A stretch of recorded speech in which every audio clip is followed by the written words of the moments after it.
Good morning, friends. I am Mel Barrett. Welcome to Something's Off True Crime Podcast, where we ask ourselves what the hell is going on in the world of true crime. And very specifically, today I am talking about the Edrick Faust case, Georgia v. Edrick Faust.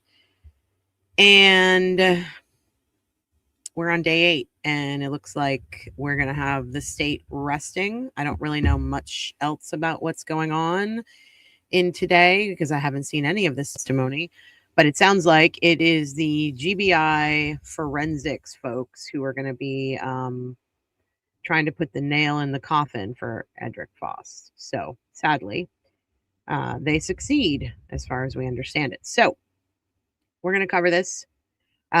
Scheduling notes. Well, you know what? I'll get to the scheduling notes in about 30 seconds.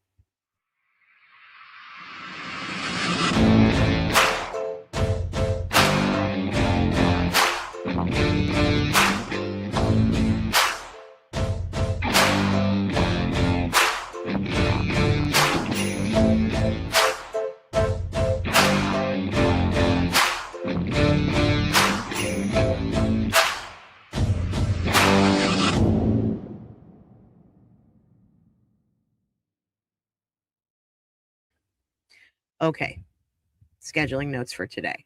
I can only stay on and stream with y'all until about noon, so in 3.5 hours.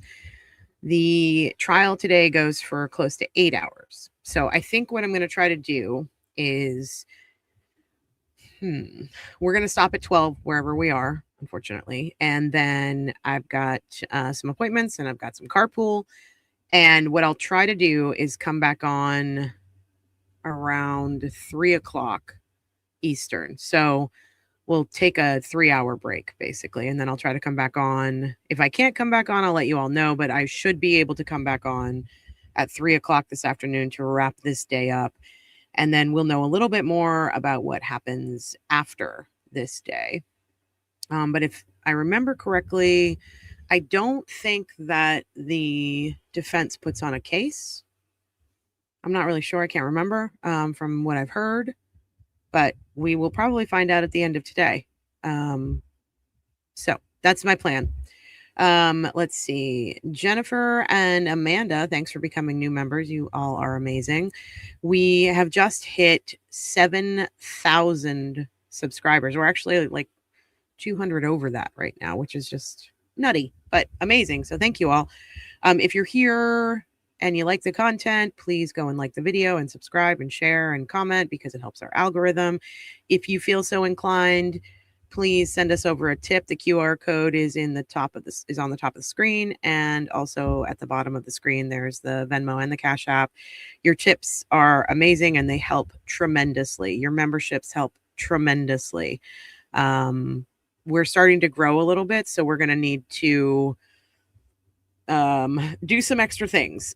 Speaking of extra things, there have been a few comments on our streams and videos about offering members ad-free versions of our streams. Now, we don't have any control over that, unfortunately.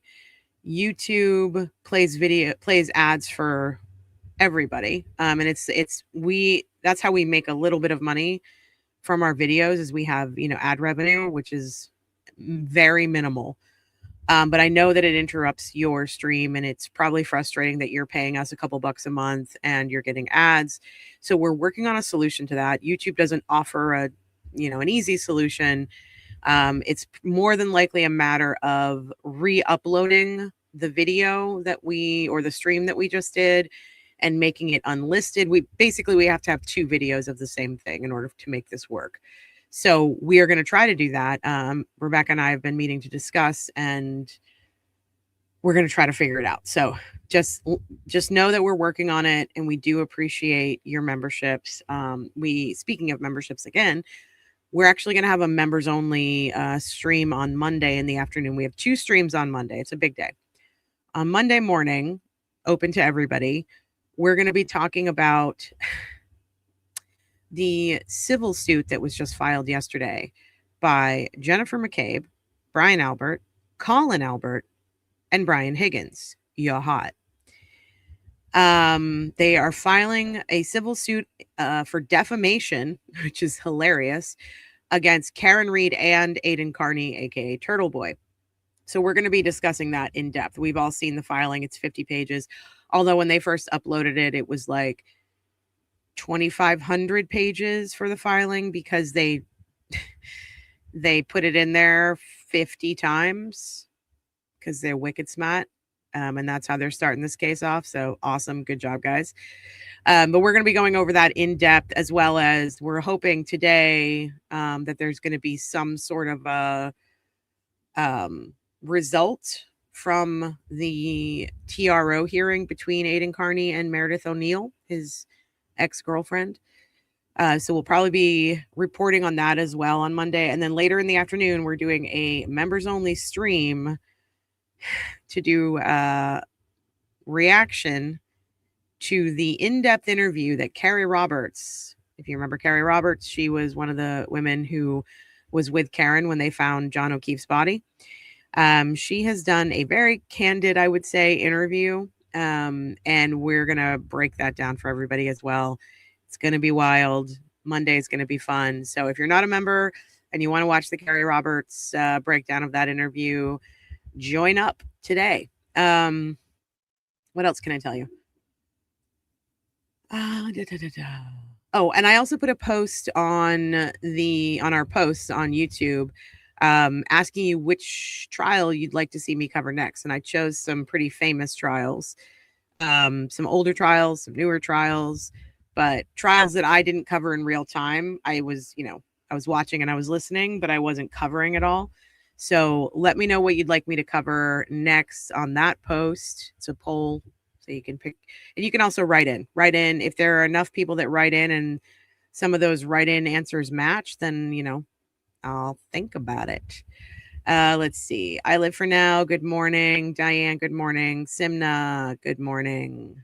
Pretty Shonday. Good morning. Good morning from Athens. Free Edrick. Good morning, Heather.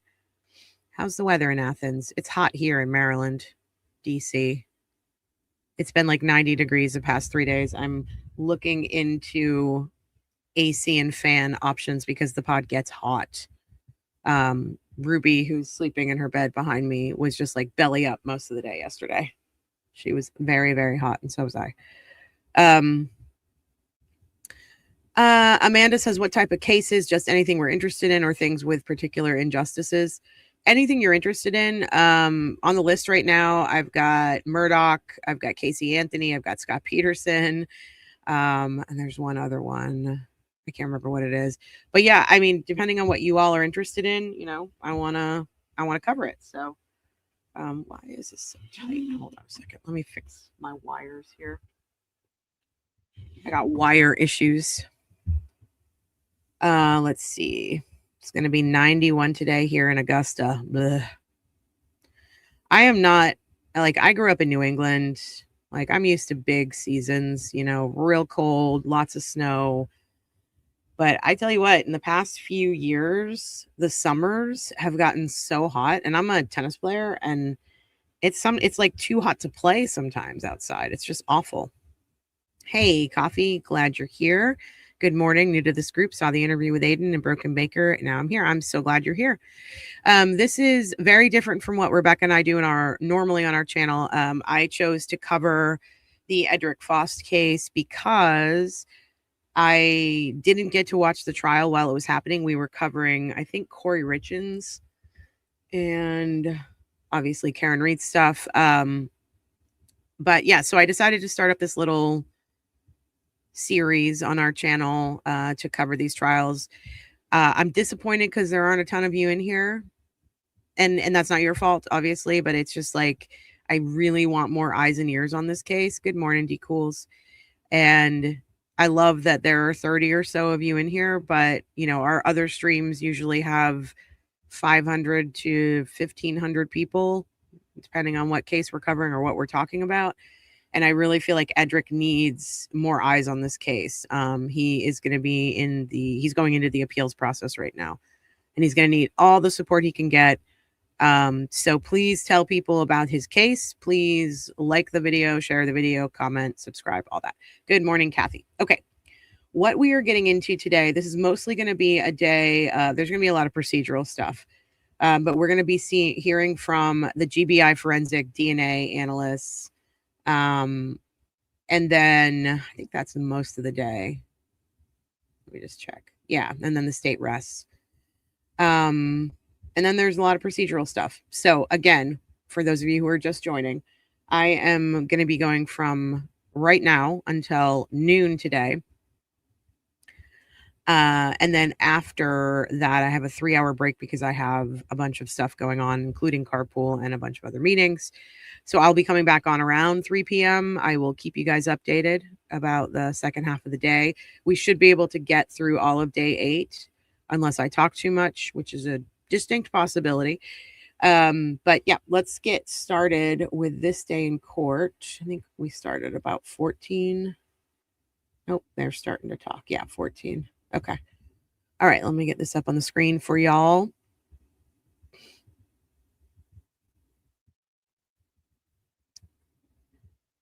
Yeah, the struggle is Teal says KR stuff gets all the clicks, and that's a shame. Agreed.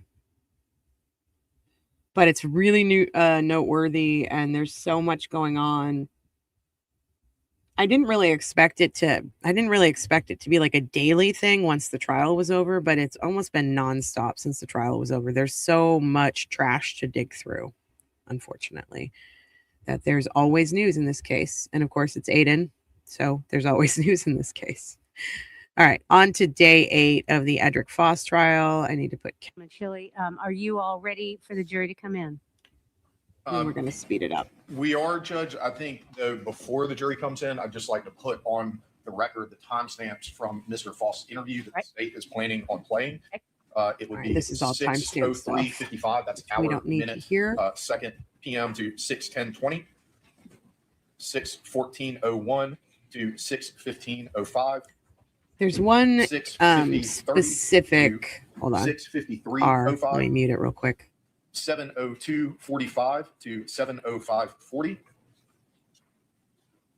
7:11:45 to 7:15:05, 7:16:14 to 7:16:47, and 7:08:35. Okay, so these are all the redactions from the video, which they, Your Honor, and I believe all of those they don't show the video as far as I understand it of Edrick Faust's interview. And there's a very specific reason for that. And that's the prosecution is playing games here. They don't want the jury to see Edrick Faust, his face, his reactions, his expressions, reacting to the news that his DNA was found at this murder scene 25 years later. So they're only going to play the audio. The defense is going to object here. When we get to the timestamp, it's 18 something. Yeah. So the defense is going to object to certain parts of this video, and I do want to listen to this. And I'm still going through the timestamps I got from Mr. Allen Chili, but portion 6:14:21 through 16. I'm sorry, I think I wrote this wrong. 6:14:21 through 6:14:59. I would object to that portion, Your Honor, because that portion is talking about Mr. Faust and his prior prison sentence. And I can read the portions of that unless I'm mistaken. I think your timestamps in your transcript might be a little bit off. I can play for the court the portion that I'm talking about. Why don't we do that first? So you're aware. Look, and do you see down in the left-hand corner? I don't want to forget this point. That's Liz helping the prosecution out in real time in court. Well, I'll say this. First, Liz is the GBI agent we made clear that we're not contesting great pride in this case in her investigation. Let me change that statement.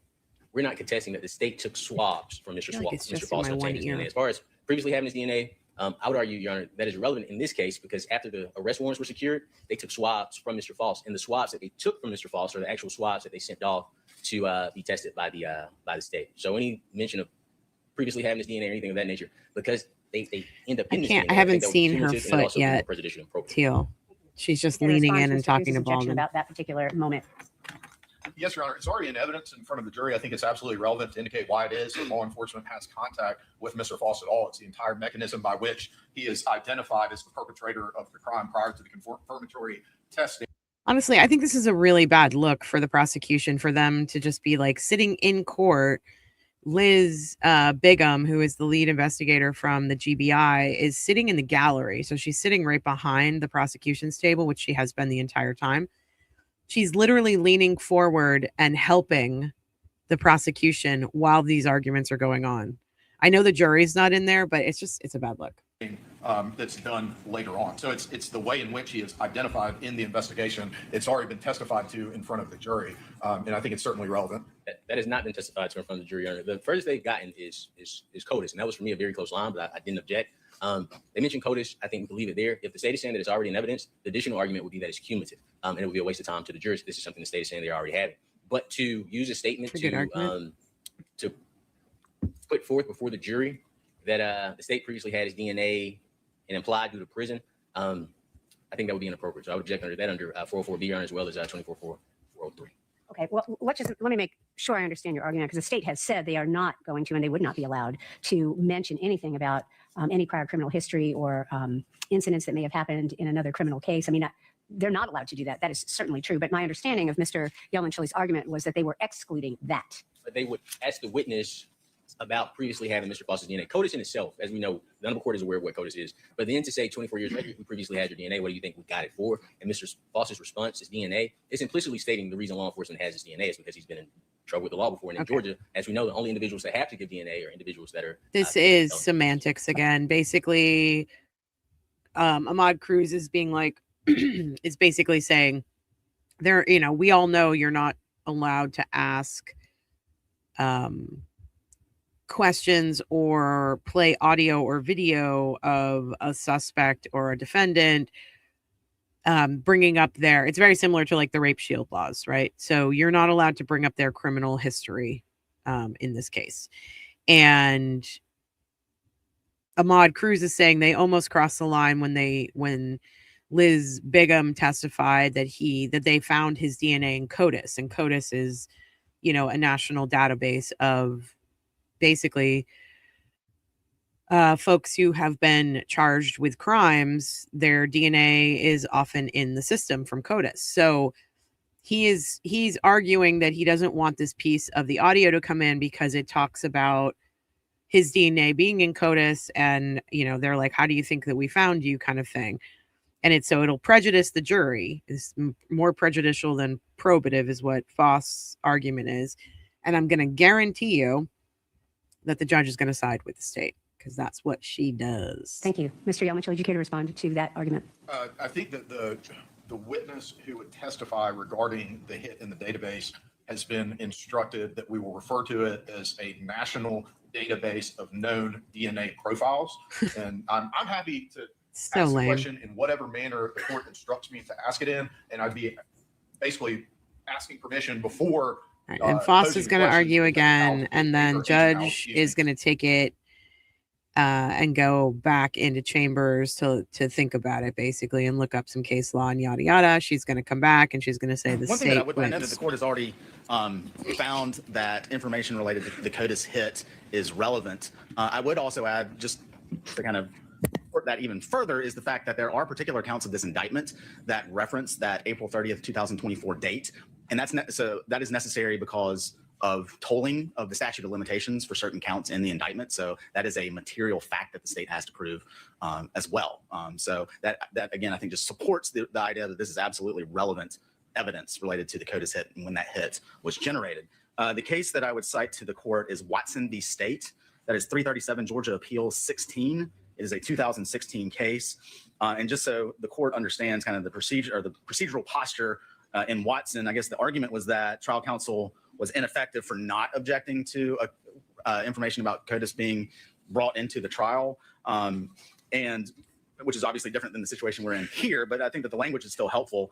And Watson stands for the proposition that evidence of, that a defendant's DNA profile is included in a database compiled would reflect badly on the defendant's character if the DNA profile or references to the database linked the defendant to criminal activity. And so the state has been very clear. We've instructed our witnesses very clearly to not refer to it as anything to do with criminal activity, just that it is a known database, or let's say a national database of known DNA profiles. Watson also says that there are other ways that a profile might get into. Okay, we're going to keep arguing about The this. CODIS database is She's gonna necessarily say- only linked to persons who have been Go incarcerated. right in the justice ahead, system. State. That Go right being said, ahead. The reason I Hey, left the bench is Faust. because I wanted to look at what the law says, and that is what is going to dictate this court's direction. It's what the law says. She's The so law defensive. is She doesn't clear, want anyone to but I think want that to she's siding with the explain what state. the law is. But the law is clear that it is allowed.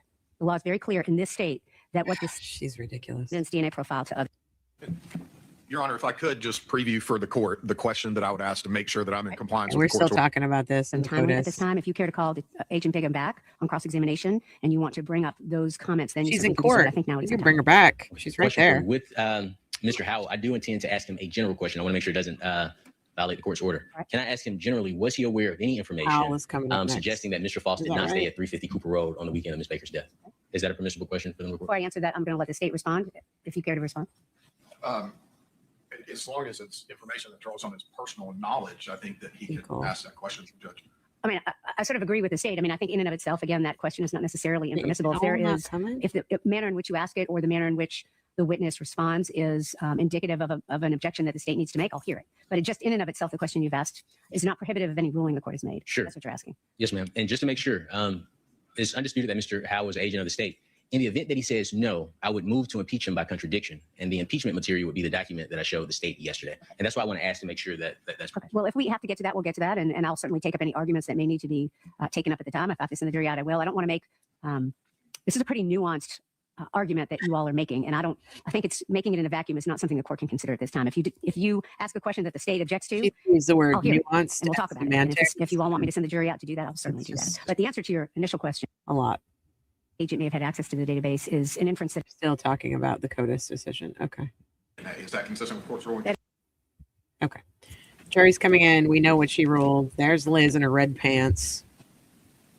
Ugh. Everyone say thank you to Amanda for doing our chapters. She is a boss ass bitch. resume the trial of the state of Georgia versus Who we got here? Sir, I'm going to ask you to take an oath. You raise your right hand. Do you swear a firm testimony you'll give to the court today will be the truth? Howell whole is truth, nothing Liz but the truth, Big so help you Open's God? partner. That's right, affirm. If you would, please take a seat, speak towards this the case. microphone, and state and spell your name for the record. My name is Jeremy Howell. That is Jeremy Jeremy-Howell. And sir, where are you currently employed? I'm currently employed by the Georgia Bureau of Investigation. And how long have you been with the GBI? I've been with the GBI nearly 15 years. All right. And what is your current assignment with the GBI? I'm currently assigned to the Office of Special Investigations Cold Case Unit. And before you were with the cold case unit, what was your previous assignment at the GBI? I started out in 2011 as a special agent. I was assigned to the Region 15 office, which is down in Sylvester, Georgia, which is down in Southwest Georgia. I was there for about 2 years. Then I had an opportunity to come up to the Region 11 office, which is in Athens, Georgia, where I was a crime scene specialist for a decade. And you mentioned being a crime scene specialist for a decade. Do you have any particular role or specialization within the cold case unit? Yes. As a crime scene specialist and a former trained crime scene specialist, I bring those skills into assessing crime scene summaries and other things related to cold case investigations. And how many years of law enforcement experience did you have before joining the GBI in 2011? I've been in law enforcement since 1998, in a local level from 1998 until I joined the Georgia Bureau of Investigation in 2011. When did you move to the cold case unit? I joined the cold case unit at its inception, which was July 1 of 2023. That was a weekend, so our first day on duty was, I believe, July 3rd of 2023. At any point while you were in the cold case unit, were you assigned the murder of Tara Baker for investigation? Yes, I was assigned to assist Liz Bigham as she was assigned as the the lead of the investigation, and my responsibility was to assist her in that endeavor. Once you were assigned the case, what process did you go through as far as your, I guess, reviewing of the case file, and how did you familiarize yourself so that you could begin your investigative acts? Our first step in the process was to partner with Athens Clarke County Police Department. We wanted to centralize all of the evidence and also all of the case file that they had. They were kind enough to grace us with a securable conference room at their West Side precinct, which is over by the mall. And we had secure access to that. So we consolidated all of their case files there, as well as all the evidence there. And the first thing we wanted to do was assess those materials. We wanted to modernize the case file, which was to scan everything and make it into a searchable format as a PDF. We also wanted to inventory all of the items of evidence and compile a list of what we had, what had been done with it, and seek other potential things that we could do with that evidence. Was this a process that was completed in a day, or did it take longer than that? It took much longer than this. Morning, It was Shannon. there were Morning, multi Mama. volumes to that Athens Clarke County file. There were multiple items of evidence. And one of the things that we are graced with the cold case unit is the gift of time and resources. So we methodically and meticulously go through these items in order to catalog them and also to modernize and review them. As it relates to the volume of the information you had to digest or the size of this case file, how did that compare with other investigations in which you had been involved previously in your time in law enforcement? This was the largest case file I have ever been a part of reviewing. There were over 21 large D-ring binders that were associated with this Athens Clarke County case file alone. There were over 5,600, I believe, 87 pages of material that were in those binders. There was also a separate PDF electronic copy of the case file that Athens Clarke County provided us that was 4,224 pages as well. And there were also a number of photographs that were within that case file. And in particular, the photographs, this crime that you're investigating took place on January 19th of 2001. Is that correct? Yes. Okay. Back then, when crime scenes were processed, are you aware of whether or not the Athens Clarke County Police Department was still using, I guess, film-fed cameras? I don't know how that terminology works exactly. Yes, they had film photography back then, and I believe digital cameras were pretty much in their infancy back then, and there were a few digital images. Okay. So the images in this case, were there images that were not stored digitally? Yes, there were crime scene photos that were mainly in film, and they had been printed out onto a print format and scanned. But one of the things that we wanted to do with the film negatives, it was to digitally scan those so that we could enhance those to the best that we could and collect as much data as we could, transitioning or transferring those film negative images into digital images with a digital scanning device. And was that all part of what you referred to earlier as the modernization of the case file? Yes, that was my responsibility. Okay. And so let me ask you a little bit about your background and training specifically as it relates to crime scene processing. Can you tell me a little bit about your background and training in that area? Yes. When I worked at the local level, I received some training at an academy up in North Carolina. It's called Searchy. I attended Searchy, I believe, in 2007. It's a 40-week program where you learn crime scene processing, and they're also a crime scene processing equipment provider. So you learn how to utilize the equipment that they produce and that they also market. When I joined the crime scene unit, one of the things they do is they send us to a 10-week program at the National Forensic Academy. That's also known as the Body Farm, but it's much more than just the Body Farm. It's a 10-week program in which each week is dedicated to a specific discipline. It starts out with crime scene documentation. It then moves into crime scene photography. Then it moves into latent print processing. And from there, you also learn bloodstain pattern analysis. Chris, we're listening to Jeremy Howell, utilizing an who alternate was light source in order to be able to detect Big trace M's evidence, partner which in is this fine evidence investigation. that sometimes needs a little bit more help with technology in order to be able to visualize. There's also a component of arson and explosive investigations associated with that. And there's the Body Farm component of that, in which there is a facility. Geez, what happened here? So a volunteer firefighter with the whole volunteer fire department in Madison County. I spent 5 years in that role. Yeah. Something just came to my attention. Can we approach the bench? Right.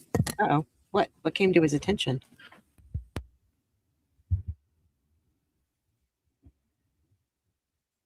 What came to his attention? Do you think? I didn't see it. All right, let me skip through this a little bit. Oh, something's happening in the courtroom.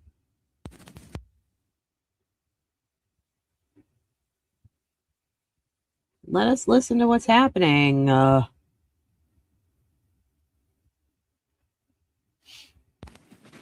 out and just let her know, Your Honor. Yes. Step out and just let her know. What? Let her know what? Who? I'm nosy. Tell me what's going on. I'm not a big fan of that judge's face, I'll be honest with you. I think where we were actually kind of, I believe you were discussing your previous fire experience. Yes. And when I was with the volunteer fire department in Hull, Fire experience. Come on.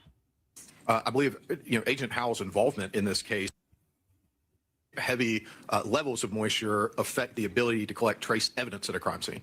so as a fire smolders and consumes in order to be able to fuel its existence, fire suppression activities, you need to introduce water into that environment in order to be able to suppress that fire. That's normally under a pressurized line. There'll be a spraying of probably water why in that environment, Tara's which will hair add was moisture wet. to that environment. That in itself will move and rearrange the environment and also provide an element of destruction to that environment.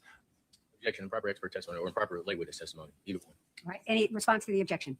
Your Honor, Agent Howell is testifying within the purview of his knowledge and training and has not offered an expert opinion on anything.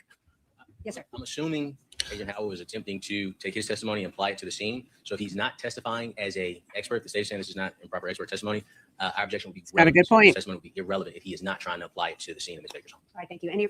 Any response to the next objection about relevance? I believe, Agent Howell's involvement in this case had to do specifically with, at least in part, his training and experience processing crime scenes and his determinations about what, if anything, can be done additionally, in his opinion of the crime scene, is certainly relevant to his investigation of this crime. Based on the state's answer, my next objection would be lack of foundation. If he wants to establish that Agent Howell could testify about the crime scene at Ms. Baker's home, he needs to bring in testimony that Agent Howell actually went to Ms. Baker's home during this time.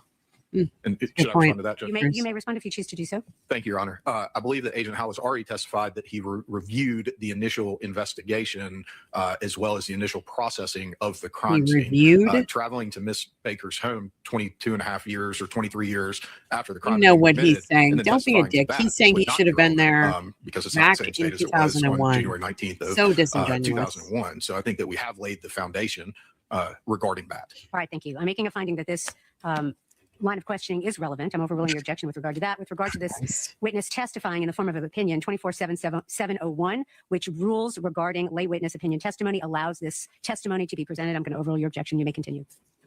Agent Howell, we were discussing the manner in which the application of water for fire suppression purposes may impact the crime scene and the ability to process it for trace evidence. If you'd like, I can ask the question again, and would that be helpful? I can continue. Okay, all right. Within that crime scene are going to be absorbent materials. There's also going to be building materials that have the ability to absorb moisture and to absorb water. As those materials fall on top of the scene, it becomes layered. You have a burned layer. You have materials that have fallen on top of things, and then you also have singed materials in between within that. And those are going to be wet, and that may affect the transferability of different transferable materials such as trace evidence due to absorption, due to adhesion, and also different materials within that fire scene are going to change due to the effects of heat and fire.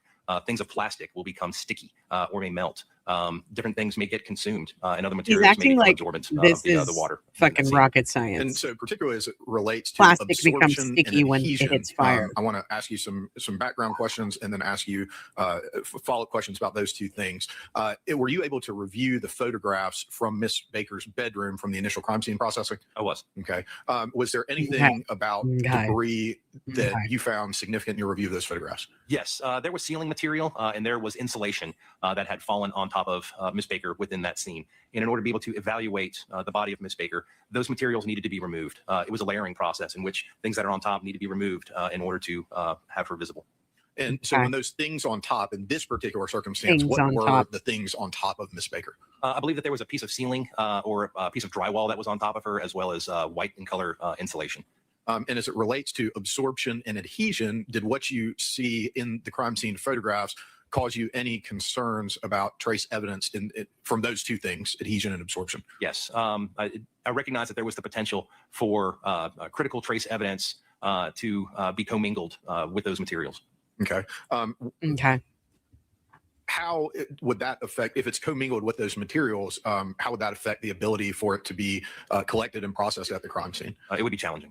Okay. Let me ask you a question about a particular type of trace evidence. Are hair fibers, or not hair fibers, but are hairs considered trace evidence? Yes, they are. Okay. As it relates to hairs in particular, based on your training and experience, would you expect to find hairs from individuals in environments that they regularly visit or occupy? I would. Okay. And so let me ask you this. I lost my train of thought there for a second. Let me ask you this about the processing of the crime scene in 2001. Shannon, you're right. Just for clarification, this expert was never at the crime scene. From 2001 to now. They have. Okay. And so can you describe what may be referred to at times as presentism? Yes. Presentism is one of those things that we try to keep in mind when we are looking at older cold cases. We try to recognize what the capabilities were at that time and what sort of technology they had available to them at that time. That way, when we're applying that critical lens to the case file, to the photography, to the crime scene summary, we're mindful of what the capabilities were then, rather than applying presentism, what we can do now to that scene in its documentation. One of the things that we can do is apply modern techniques to evidence that's collected. So we normally try to look at that through that eyes of not bringing today's present capabilities to yesterday's casework. In your review of the processing of the crime scene in this particular crime, were you able to evaluate the manner in which the crime scene was processed? Yes. Okay. And what opinion did you form about that? I believe that they were innovative in some different techniques, especially with trying to assess and document some potential latent print evidence that was on the thighs of Ms. Baker, especially utilizing a chemical developer and a negative lift technique that I honestly was not familiar with until I read this case file and began to educate myself to that process. It was rather novel for the time. Okay. Did you notice any major deficiencies that you noted or anything along those lines? No, sir. Okay. As it relates to the processing of evidence, you mentioned applying modern techniques. Did you go back and rephotograph any of the evidence? I did. Okay. In particular, in this case, did you go back and photograph one of the weapons that was used to murder Miss Baker? I did. I needed some clarification on some things regarding that particular item of evidence. And what was that particular item of evidence? There were two photographs that I don't want to say caused me some concern, but just I wanted some clarity on. And it was a knife that was located on the floor next to the body of Tara Baker.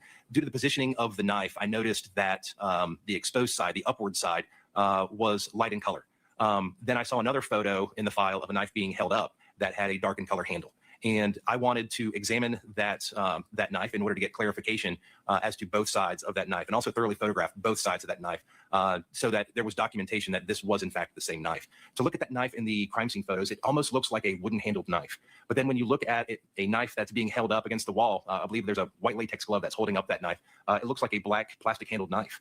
So I wanted to make sure that that was in fact the same knife. So I accessed that knife and I photographed both sides to demonstrate that that is in fact the same weapon.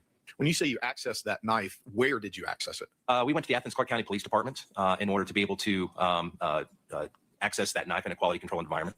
After you accessed it and photographed it, what did you do? We immediately returned it back to Athens Clarke County. We sealed it back up. We left it there at the facility. So he's saying that he's basically explaining his process to verify that the photo of the knife was in fact the knife. We just spent like 5 minutes on that. He's very proud of himself for looking at two photos and going, this one, the handle looks black, and this one, the handle looks brown, and this one, I better go make sure that's the same knife. And that it's not just a picture from 2001. And then he goes and takes the knife out of evidence, looks at it, and goes, yep, it's the right one. It's the same one. Awesome. Thanks for wasting our time with that. Okay.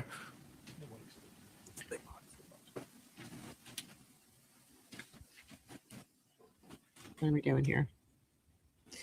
Are we going to open some evidence? Has our Division of Forensic Science number on it as well as the submission number is number Gonna be the 015. knife? And it also has our GBI evidence property tag, which is a barcode on it. And all these labels are on this side of the box. There is the Athens Clarke County evidence inventory sticker. There is our GBI evidence inventory sticker. And there is our GBI crime lab sticker here. And it also has seals on it. And where I access the box, there is my initials, my GBI badge number of 189, and the date that I accessed this as 9/14 of 2024. All right. Do you have a pocket knife with you by any chance? I do not. Okay. Your Honor, is it all right if I hand the witness a pocket knife? It is. All right. Pocket knife? Thank you. If you would you please unseal that box?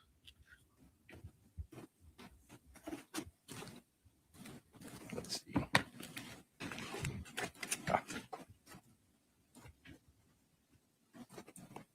Here we go. These are real men. They got pocket knives on them.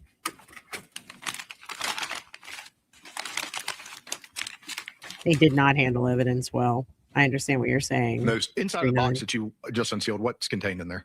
There is a sealed brown paper bag in here as well that has the item number listed and documented on there. Again, it has the Athens Clarke County case number on there. It has the item number and the description as a knife. And it also has tape on it from where. Is that what we're doing?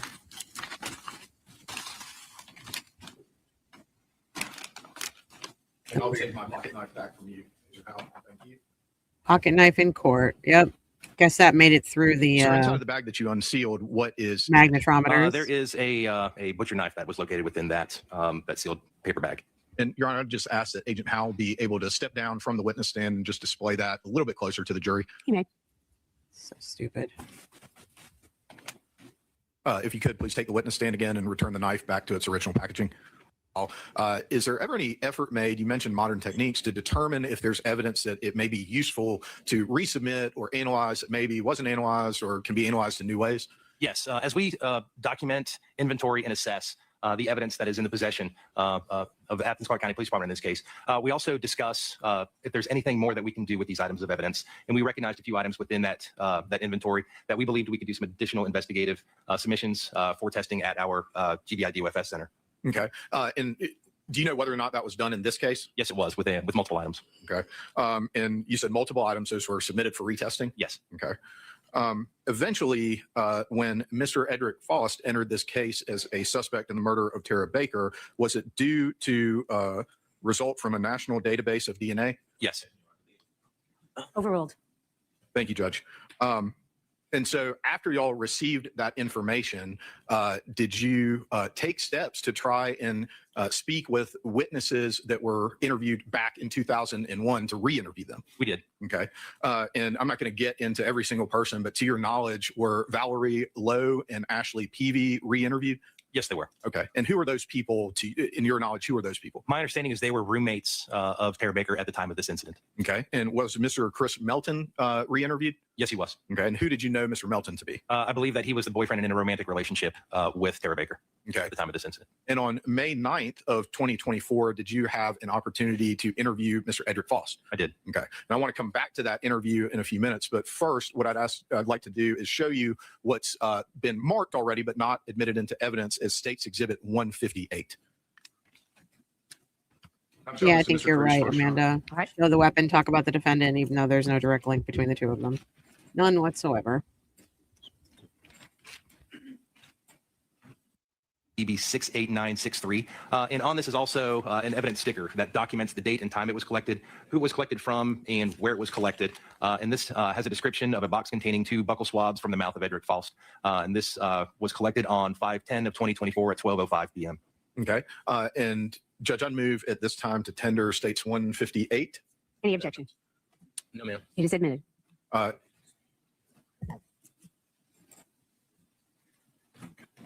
And when you, Agent Howell, made reference to it have been collected from Mr. Edrick Faust, do you recognize that person anywhere in the courtroom today? I do. Okay. If you don't mind, please describe where that individual is sitting. Make sure and you an get the item of right black clothing man. or other description. He is sitting at the defense counsel table. He is wearing a blue and white striped shirt and glasses. Your Honor, I'd ask that the record reflect that Agent Howell has identified the defendant, Mr. Edrick Faust. So reflects. Okay. After you collect those samples, where do you send them to? Hey, We Keith, then thanks send for them being and we submit here. them to our evidence receiving at our state crime lab facility, and our main center is in Decatur, Georgia, and that is our Division of Forensic Science Laboratory. Okay.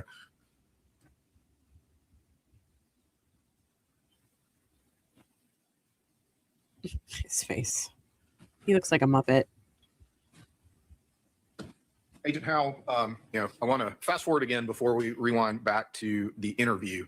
Are you familiar with a location at 350 Cooper Road? I am. Okay. What significance, if any, does that address have for you in relation to this investigation? That was our understanding of a residence in which Mr. Edrick Faust would stay at. Okay.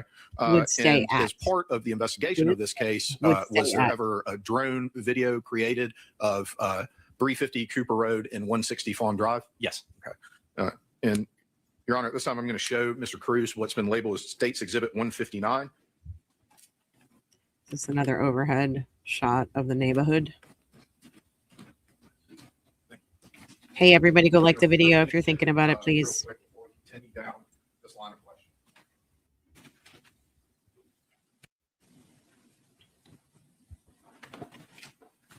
A fair and accurate depiction of the footage that was obtained on the date that you mentioned. Yes. Judge, I move to tender States 159 at this time. Any objection? Publish It it. is admitted. I move to publish it to the jury, You Judge. may do so. Publish it. I want to see it. Your Honor, Podium, please, Judge. Your Honor, Yes, sir. this TV turned on too. Hopefully. If not, yes. There we go. All right. So let's see what this is. Agent Howell, had an opportunity to review some different portions of State's Exhibit 159. Do you recognize what that is? I do. How do you recognize it? I was present during that, and back on January 16th of this year, I was with another agent, Austin Bradshaw, and he flew a drone over the Deer Park area as well as the Cooper Road area in order to The obtain 16th, footage. January 16th. That was And is just this a few fair and weeks before accurate this trial. depiction of the footage that was obtained on the date that you mentioned? Yes. Judge, I move to tender States 159 at this time. Any objection? No, Your Honor. It is admitted. I move to publish it to the jury, You Judge. may do so. Let's see it. Your Honor. Podium, please, Judge. Your Honor. Yes, sir. This TV turned on too. Hopefully. If not, yes. There we go.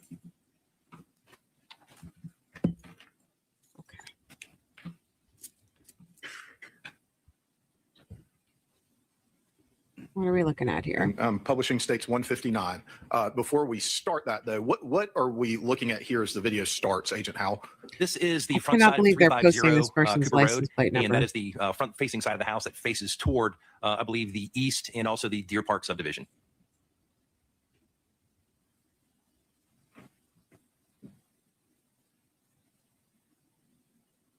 Let's go through this faster.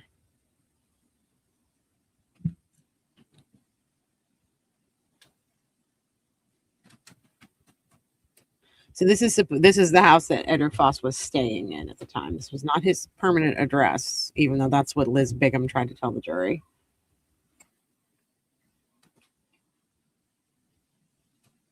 Ugh, that's dizzying. Oh my God. I'm sorry, This place. All right, Agent Howell, zoomed in on the house in particular with a fence surrounding the rear portion of the home. What address is that? I recognize that as 160 Fawn Drive. Okay. And where was it that Miss Baker was murdered? That was at 160 Fawn Drive. Okay. Back in 2001, you already testified you had an opportunity to review the crime scene photographs. Is that right? Yes. Okay. That fence that appears around that property at that time, was that in existence in 2001? That was not. Okay. And I'm going to put up what's been marked as State's Exhibit 37 and already admitted into evidence as a overhead image of the Deer Park neighborhood from 2001, shortly after Miss Baker's murder. So we switch the only police officer. Let's skip through some of this. We know this area. We've already looked at these photos. Drones are weird.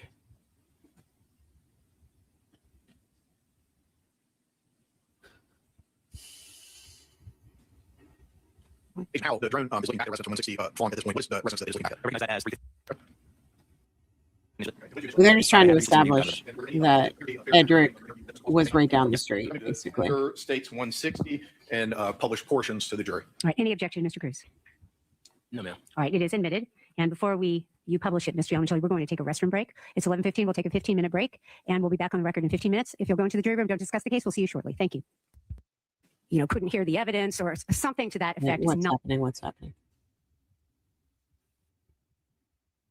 Understand that there is to be no identifying at all of any of the jurors. And that also includes... Wait, what?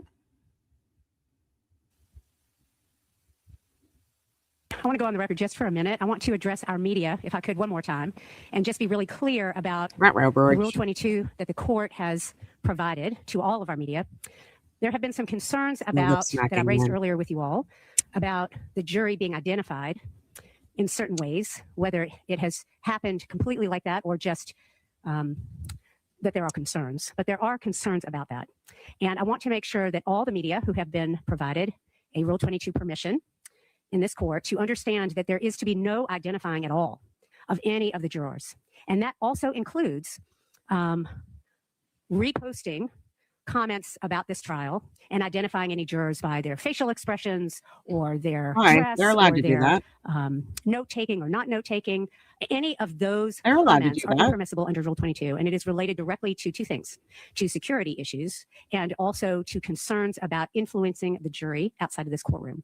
And so I'm going to ask the media to definitely pay specific attention to the rule that the court provided and to refrain at all costs from identifying any individual jurors in any way. Jurors. A comment about the jury as a whole, that they arrived at 9 o'clock, that they Oh, stop with the lip couldn't hear the smacking. evidence or something to that effect is not what I'm talking coming about. again. I'm talking about individual comments about individual jurors and their behavior. That is prohibited. All right. Thank you very much for your cooperation. All right. Is the state ready to Usually proceed? when she takes a pause, ready, she Judge. lip smacks. Is the defense ready? If it's allowed, Your Honor, I would ask for 5 minutes. That's okay. But it's up to them, of course, discretion. Well, I think we really need to get started. Is there a particular reason you need 5 more minutes? I'm just trying to find a single site, and that's it. Okay. I'm going to let you do that while the state gets started. All right. You may While bring the jury in. Thank you. they are looking for stuff, I actually have to take a quick pee break, so I'll be right back.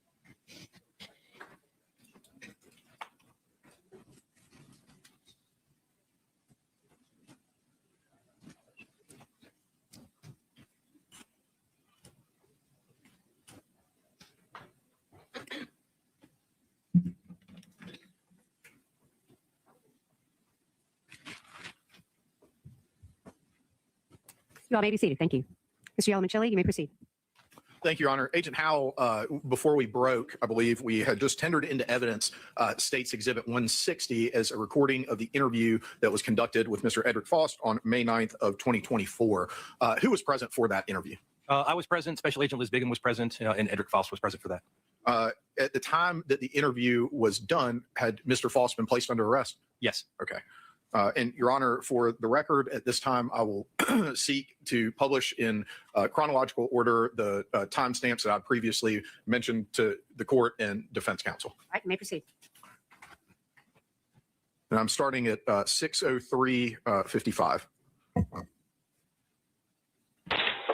Hey, how are you? Good, Ms. Faust? Hey, I'm Liz Biggum. I'm with the GBI. This is Jeremy Howell with the GBI. You want to take those off right now? We need to talk to you and do some things. Are you going to act right? Well, then, Are you sure? Okay. Do you mind if you back in there? I can move back to you on you? Okay. Can you some water or anything? You sure? Do you use your restroom? I'll just use it. I'm sorry? I use the Oh, you just use your restroom. Okay. But you got the right key for these. Okay, let's go down this a ways. There it is. Okay. Sorry, so for that. There you go. Yes, great. Just give you one more thing. There we go. All right. So there's a little bit of paperwork we got to do first. We can get some information from you, obviously name and all that stuff. They're using video. And then we'll kind of go over I didn't think they were going to. I think it's about 9 warrants that we got for you today. I'll explain everything to you. We can just go down. God, I hate her voice. Together, okay? I mean, obviously, we're going to want to talk to you about this stuff, and we can kind of go into all that. We've got to do this first. All right? Oh my God, look at the shirt Howell's wearing. He's wearing a fucking Hawaiian shirt. What a douchebag. This isn't Miami Vice, And buddy. L.A. All right. And F.A.U.S.D. How old are you, Ms. Faust? I am 48. You didn't even think about it. Oh shit, I'm 48. And what's your home address for you? My home address is, well, I got a P.O. box number. What's your official home address? 350 Cooper Road. 350 Cooper Road? Correct. Okay. I've been Athens? Yes. 365? Yes. Okay. Okay. How far are you going to school, Mr. Faust? I graduated. That's what High school diploma? Okay. Did you? I went to USO, but I went back to continue. I got a diploma in law school. Okay. Got another further down the road. Gotcha. All right, you hearing right? You see me? Okay, so let's go this together. All right, 6:06 now. So today is May 9th, 2024. The time is 6:06 p.m. and we're at the ACPP, the Athens Park County Police Department. Your name is Edrick Faust, and you're 48 years old. Your address is 350 Cooper Road, Athens, Georgia, 30605, and you completed the 12th grade in school. You know that Liz Biggum, which is me, and Jeremy Howell over there are special agents with the Georgia Bureau of Investigation. All right? You have the right to remain silent. Anything you say can be used against you in a court of law. You have the right to talk to a lawyer and have a present with you while you're being questioned. If you can afford to hire a lawyer, one will be appointed to represent you before any question if you wish. And you can decide at any time to exercise these rights or not answer any questions or make any statements. You understand all of that? Okay. And you understand your rights and have any rights in mind you're willing to talk to law enforcement officers, which are Jeremy and I. You've not been threatened. Has anyone threatened you in any way, shape, or form in law enforcement? Nobody threatened you? I know we weren't there when they arrested you, so I just want to make sure that nobody out there threatened you in any way. You've not been promised anything. Has anyone ever promised you anything in regards to this? And then if you've been forced in any way to answer any questions or make any statements, maybe decide what your name, whatever. Okay. So if you want to talk about you, can sign right there. I'll sign underneath you, and Jeremy will sign underneath me. Thank you. Well, what's he signing though? Oh, she's a lefty too. There are 3 lefties in this case. Weird. So we need to do a little bit of information on you first. Obviously, And I'm pausing the video briefly at 6:08:12, Agent Howell. And A lot of things just happened there. They said his address out loud in front of a national audience. I believe let me go back just a little bit. I just want to see what happens at the beginning of this video. yeah, right? Well, then, Are you sure? Okay. Do you mind if you back in there? I can move back to you on you. Okay. He's handcuffed. Can you some water or anything? You sure? Do you use your restroom? I'll just use it. They shouldn't be showing that to the jury. I got the right key for these. It's the same thing as like a booking photo, which they had a huge argument about. This is insane. Ugh. Blah. I agree with you, Tree. This video should have come in with Liz since she's the one asking the questions, but you know, that to me, that means that they're trying to be shady, but I don't really know. Yeah, he was uncuffed on camera and his address was put out there. Very prejudicial. And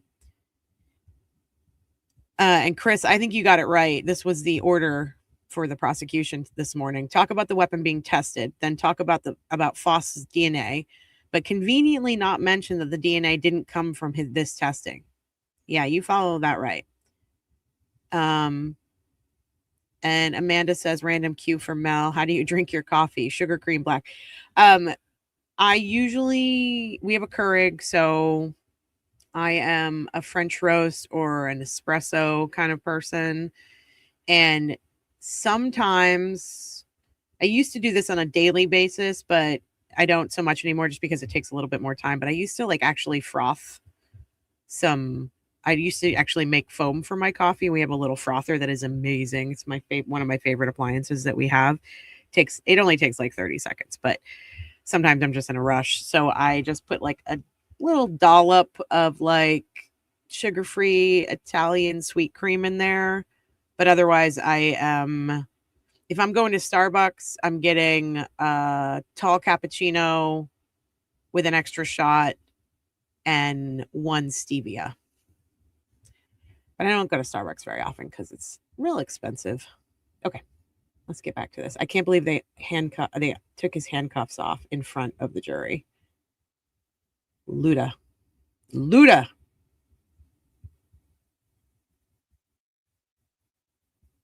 Willing to talk to law enforcement. Yes. He signs.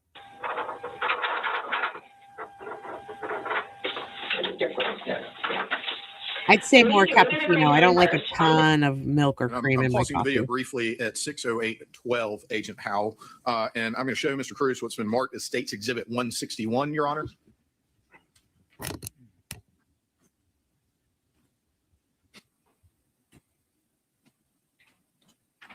We'll do it already, Yamala Lama Ding Dong. And Agent Howell, I'm going to hand you State's Exhibit 161. I want you to take a moment and let me know if you recognize. That's an interesting I do. point, Lori. What is it? This is the waiver of rights form that was administered during this interview with the information on it, as well as the signatures of Mr. Faust. He doesn't Liz have a Bingham, and lawyer myself. with All right, him. does that appear to be a true and accurate copy of that waiver of rights form should that was have a executed lawyer on May right 9th, now in this 2024 video. during Mr. Faust's interview? Yes. Okay, Judge, I move to tender 161 at this time. Any objection? It is admitted. I know that a lot of people think that having a lawyer in this situation makes you look even more guilty, even though he's not guilty. And Your Honor, I'm going to continue playing the video for he needs to be protected 6:08:12. But right before I now do in that, this Agent moment. Howell, Liz just is to about to get some more orientation about what we're try to looking at. finagle this Where did this situation. interview take place? This is an interview room that's located at the Athens Clarke County Police Department's facility, their main police building that's on Lexington Highway. Okay. Obviously, we've Blood heard boil. the reading of the form and it's been admitted into evidence. Based on your observations of Mr. Faust, did it seem like there was anything that was preventing him from understanding what was happening or anything like that? Not that I was aware of. Okay. As the interview progressed, did he seem to understand the questions and respond to them? Yes. Okay. And so I'm going to continue playing now, Judge. He would have to ask for a defense attorney. Shit, I've been in Cooper about 40 years. 40 years? Okay. 40. 40? 40. Okay. Do you own that house? No. Okay, who lived there? Or whose house was it? Actually, it's my stepmom. She passed away my mom. Oh, no, what happened? She had a long time. Something like that. Oh. This year, she your stepmother, you said? Yeah, I'm sorry. And what is her name? Her name is Geraldine Hughes. Geraldine Hughes? Geraldine Hughes. We're talking about the house that he used to stay at in the neighborhood. Are you still living there? I'm kind of like Flo. I've been like Flo. I've been living with my cousin here now. So, Where's your cousin live? no, I live actually in Overcourt now. Oh, okay, where's that? Now, Overcourt, in the area of St. Paul. Same house, Rivers Road? Where do you lay your head at night? Well, I've been really just living here and there. I've been from I mean, Faust isn't guilty, and that's why he's like, yeah, I'll talk to you all. And All right. no, I don't need an attorney. So what do you want to talk about? No. That's fine, I don't have to. And what's your date of birth? No, she said. Wait. What did she just ask him? I've been in business for myself. I've been on my own for like 4 or 5 years. Okay. Okay. And Judge, I'm stopping as we discussed. Oh. I've been in business for myself. Where do you lay your head at night? Well, I've been really just living here and there. I've been from here and there and just over there also. Over here, over there. Over here, over there, the girl's house. Yeah. All right, where's the girl live? So what do you want to talk about? No. That's fine, I don't have to. And what's your date of birth? No, she said that. Okay. And you're employed with doing Athens Finance? Correct. Is that your He's business, or under do you work arrest. for- Is your business? I think What do he you do? does know why he's there, Diane, but he also knows that he's innocent. That's why he's so relaxed.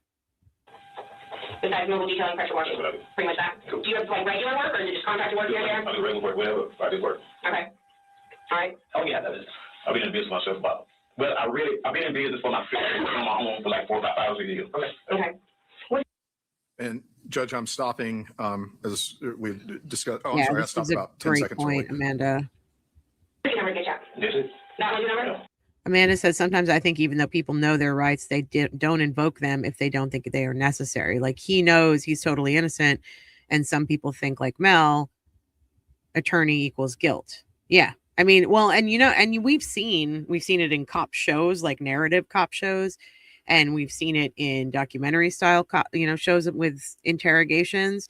The cops try to guilt trip you when you ask for a lawyer. They get all pissy with you. Sometimes they get violent, sometimes they get angry. Cops have so much power in these situations that, you know, when you're trying to use your rights, like the right to not speak to them, the right to not waive your rights in any way, and, you know, the right to an attorney, they get real angry and grumpy with you because they want to pressure you into this. And there's another layer to all this. Like, and this would be my thought if I were in Edrick's situation and I'm thinking, oh shit, do I need to get an attorney? How do I get an attorney here? I want to talk to an attorney. If you don't have one will be appointed to you. But my first thought would be like, I'm totally innocent. I don't need an attorney. I know I should probably have one here, but I really can't afford this. Like, I can't afford an attorney. So, no, I know he gets told why he's there later in the interview, but he's already been arrested. He came in handcuffs. So he knows he's been arrested for something. He may not know exactly what he's been arrested for, but he's been arrested. He doesn't understand why, and they're going to tell him later on. So the whole situation with having an attorney present, even like, I'm just going to say this, and I don't assume anyone in the audience is going to be, you know, sitting in an investigation interview. Oh, sorry. Yawn. But if you do find yourself in this situation, you don't have to talk to them, and you don't want to talk to them because you can say the wrong thing. Even if you're innocent, they will twist your words, which is what they've done with Edrick. You need a lawyer there representing you, and you can get, you know, an appointed lawyer, and one that you don't have to pay for, one that is appointed to you if you can't afford to have a lawyer. That's the baseline that you need to get through these situations. So please, please, please, please. The only thing you should say to these cops, like Amanda says, is attorney now, please. 706, 612, 6808. That's the best number to get you? Bigger show? All right, Your Honor, I'm stopping at 6:10:20 p.m. hour, minute, second, and I'm moving forward to 6:14:01.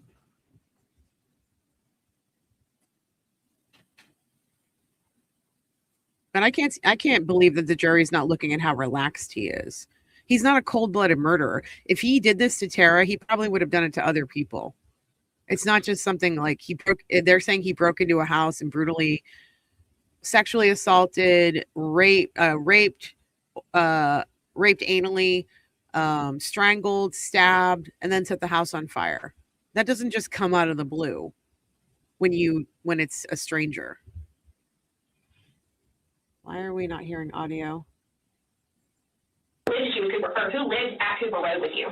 at Cooper Road. Actually, back then, 20 years ago, May 28, 2003. No, 23 years ago. We're talking about 2000. He doesn't even know what this is about. It was obviously his shoes, right? I was living with her, yes. But Okay. I don't know what relationship I was in, who I was with back then. Okay. So Miss Hughes lived there. Yes. Did you have any brothers or sisters? My brothers and sisters. Okay. My dad was alive back then, yeah. But was he at Cooper? Or he lived in Cooper? My dad has been around. He's just been around. He left, yeah. Yeah. Okay. Who else lived in the house with you? Who lived with y'all back then? As far as I know of. Just y'all two? Yeah. Okay. And she was your stepmama? My stepmom. Where's your real mama? She passed away 6 years ago. Oh, okay. You weren't ever really close to her? You were close to your stepmama? Actually, I've been cool with my stepmom. She raised me with.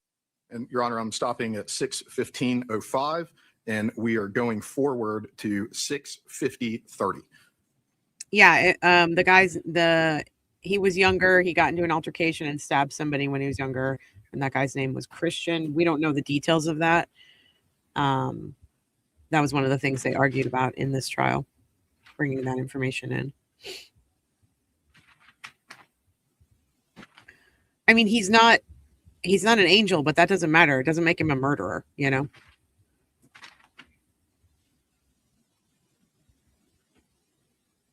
And it doesn't seem like he, I don't know. I don't think he's trying to go around sexually assaulting and raping women, I just don't see that.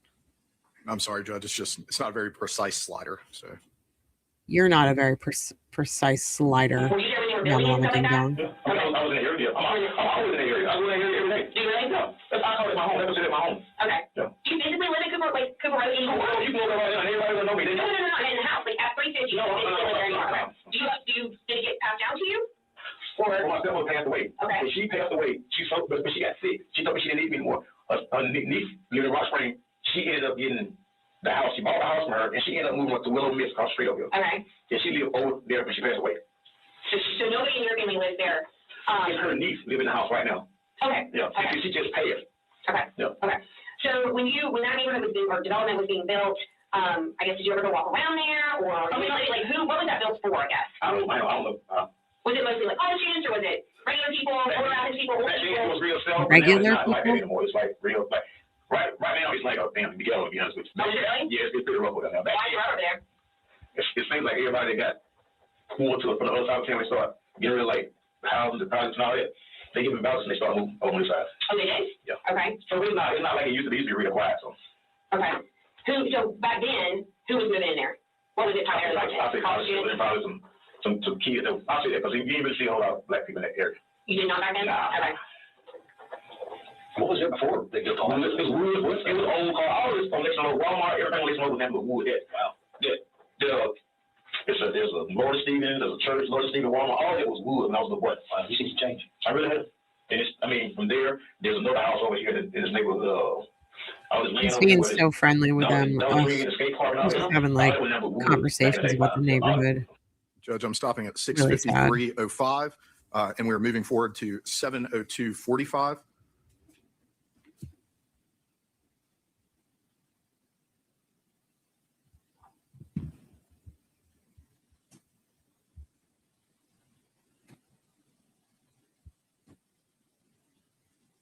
Oh, sorry.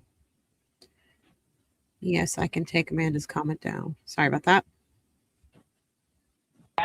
Were you ever dating anybody else around that time on the side or quietly? I ain't gonna say that. I ain't gonna say that. I'm not gonna talk to them. I know. And where you was the primary, right? She was primary, y'all. 10 years, okay. No, What about anybody else? Like, He's really not wanting to talk about his girlfriend, which I don't know, man. I don't have females my day, so. It sounds like it. It sounds like it. But were you juggling any other females around that time? See anybody on the side? I probably would. I don't have two females, a lot of females my day. Okay. Do you date white girls, or do you date black girls, or does it I matter? have one white chick. I have one white chick. The Anyway, fuck? White chick? Yeah. Who is she? Her name was Rita Spears. That was it. She's from she's from oh my God, you guys are just putting this information out there. Jesus Christ. I met her one night at the bar. Why didn't it work out? Because she bipolar and she wanted me to be with her call her all the time. Oh, okay. And she lived up in Carsville, Franklin County. Yeah. I don't really, I don't have no edge about females, the race, no color, nothing like that. Right. I talk to everybody. I'm cool with everybody.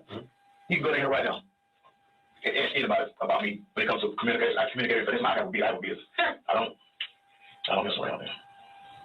I just treat everybody the same. Okay. Did you ever date anyone over in that Deer Park area? No. Any college students, anything like that? I know nobody will. You didn't know nobody over there? You never made friends? You just didn't talk to everybody? Shut up, Liz. God, you were such an asshole. Why not? I didn't know nobody will. That wasn't my thing. I want to see my stepmom. Yeah. Or whatever. That was it. That's a neighborhood that just came up. I don't know. You hear what he's saying? They were I don't have no so, business up here. Liz especially, was trying so hard to establish that he lived, that his permanent address was at his stepmom's. And he's saying it. He's like, I only came there to see my stepmom. I don't know anybody in that neighborhood. I didn't date anybody in that neighborhood. I met a white chick at a bar. He had her name and he gave it to them and they let this play in court. Nice job, prosecutors. But to me, that sets up, that goes in line with the tip that came in that Tara was at a Mexican restaurant / bar after she went to the law library. And if that's how Edrick met people back then, they could have met. And he just doesn't remember it. Anybody from there ever come looking for you? Just to be friends with or hang out with? Back then, man, it was like everybody like, man, it's just funny, this payment that's coming up, and everybody feel like, get Howell is expensive, everybody going over, so. That's how it was kind of received? Yeah, everybody go well. Okay.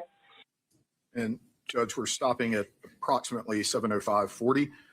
And thanks we're for moving being here, forward Joe to Lou. I know it's really hard to watch 7:08:35. again, but I'm glad you're here.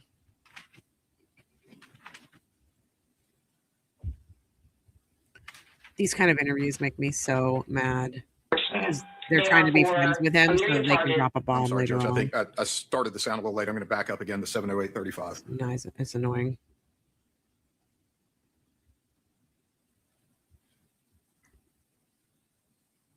He's got to be working on a PC here.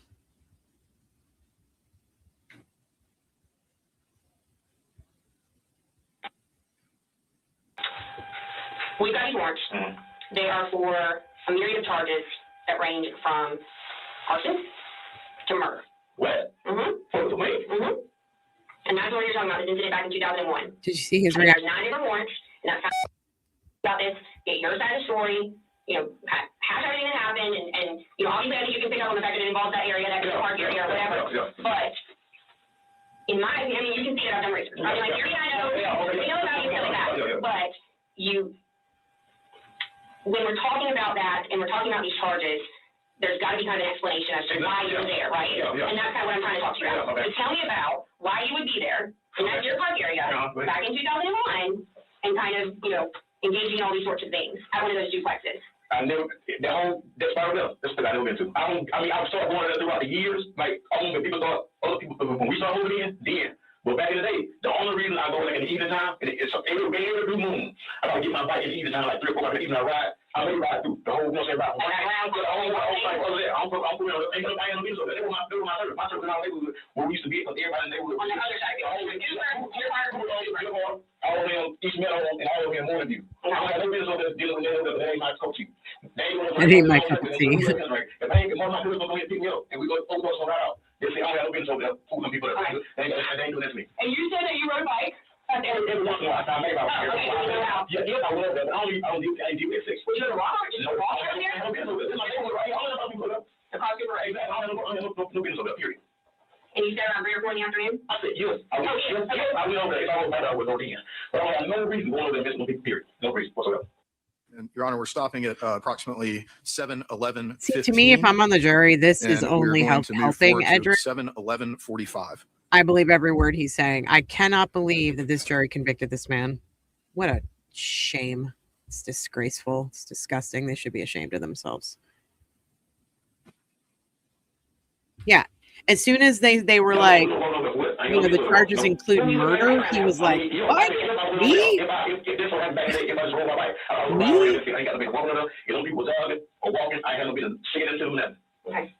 don't do that. That ain't my gig. If I went anywhere, I would go to back then. I would go to the hood and they had north. That's not where I be. Would you cut through your party to have no, it's not that way. It's the other way. Different direction. I don't go that way. I don't have nothing to do with people over here. I go in the hood and kick it. Well, and I'll be in my neighborhood. I ain't got no business about dealing with people. I ain't getting into. I don't even know nothing about it. I ain't finna mess with them. Period. Okay. Yeah, what you got, Liz? Nothing. So I look like this. So I got more on me. Yeah. So this is it. Really? They told you were under arrest. I mean, it's not a new revelation. They told you were under arrest. Do you remember any kind of incident that happened back then? Man, I only deal with it. You don't remember seeing some police activity over in that neighborhood back in 2001? Kind of a big deal. Just for a while, too. I think like days and days. You don't remember anything happening back there? Let me see. Because I used to come over there and see my stepmom, but I ain't really, deal around too tough. Okay. Kind of like one of the biggest deals that's happened in Athens. A murder? Yeah. Mm-hmm. Oh, some girl. Did you know her? No connection to her? No. I don't know. I never saw her. The only time I see that, the only time I seen it was in the newspaper. I ain't never seen it or nothing else about that girl. I don't even know her. I don't know nothing about her. What she look like? Sorry. You never talked to her? No. Okay. I don't know nothing about it at all. All I know is that she was a law student at the UDA, and she stayed was on Farm Drive. Mm-hmm. Throughout the year, I know that right there they got that's where rent I was at right now. Oh, yeah. Yeah, they had with my birthday outside. Did you buy it right beside? They was after the fact that when we started moving in. And black people start moving in. My mom stayed right south. Outside the actual building. This like in 2017 to 18. Not no recent thing. No, not recent. Okay. Did you know any of her roommates? I don't know. Did you know any of their boyfriends or anything like that? No, period. Did you ever go over there to buy alcohol? No. I ain't like that. Bro, I don't know nothing about those people over there. I don't know nothing about it. But they say that happened. And Your Honor, I'm stopping at 7:15:05. Like, and I even moving think that forward they're to doubting 7:16:14. themselves. I think that Bigham and Howell are like, shit. I mean, okay. These are investigators. They've both been doing this for a long time. I think you know when someone's lying to you and when someone's not. Now, your bias might get in the way of that determination. I think that, if you're racist at all, if you have any kind of racism in your brain and your body, you're going to automatically assume this man is lying. This man isn't lying. He's being defensive in all the right ways. He asked them again, you're trying to charge me with murder. Really? And I mean, we've all seen people lie when they've been accused of murder. This ain't it, y'all. This ain't it. Hey, Jen, welcome.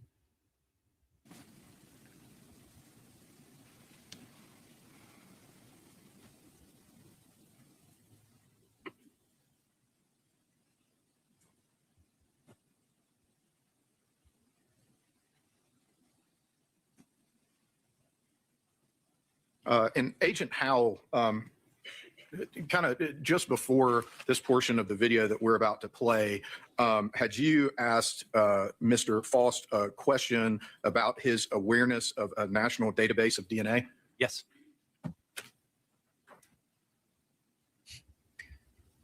I mean, it doesn't even matter if they talk about CODIS or the fact that he has a prior conviction because they walk this man in handcuffs. It's ludicrous. Chris, that's my take as well. I mean, they met at a local bar. Something happened between them. They shared a cigarette. They shared a drink. They made out. Hell, they might have even had sex in the bathroom. Who fucking knows? She had other romantic relationships going on with other people at the time that she was dating Chris Melton. Chris Melton's a fucking meathead. I guarantee you his little baby boy ego would have been hurt, especially the way he dealt with the whole corn situation. It's been a long time. He finds out about it. He's like, fuck this. I'm not going to be embarrassed by this little Why lady. your DNA's in that house? Help us. I don't want to put your finger on the Help us. I'm here to exonerate just as much as I am to hunt. Ugh.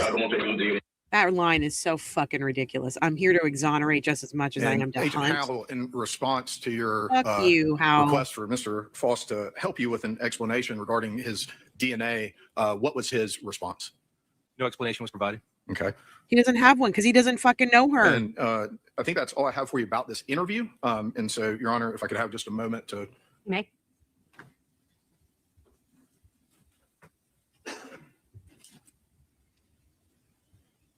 I think that could be true, Tree 9, but I'm caught up on, I mean, it really depends on what you believe about the swabs, if they were buccal swabs or if they were vaginal swabs.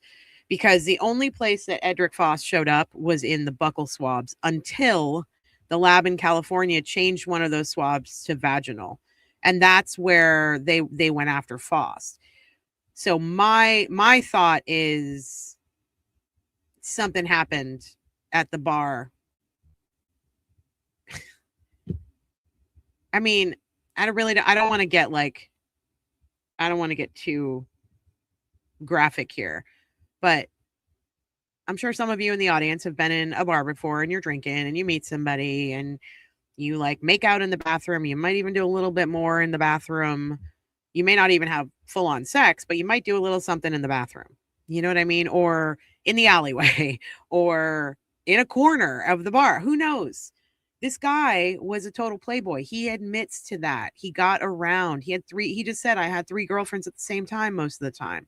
He dated white women.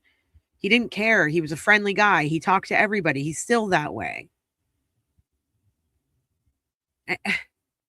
You know what I mean? Like, come on. They were in their early 20s. And they may have been at a bar together. It's a pretty simple equation. Because the thing is, you might be able to include his DNA inside the victim, but you can't, you have to exclude his DNA from every single thing else that happened at that crime scene, which he was never at because his DNA isn't there. The only person whose DNA is there, who had a motive, that's the other thing, a motive, and who knew her schedule and who knew when her roommates would be in and out and who knew how to lock the doors, was Chris Melton or her lawyer boyfriend. And also, the only person who had any kind of forensic evidence on the murder weapon was Chris Melton. Chris Melton's hair was on the cord/transformer that was used to strangle her.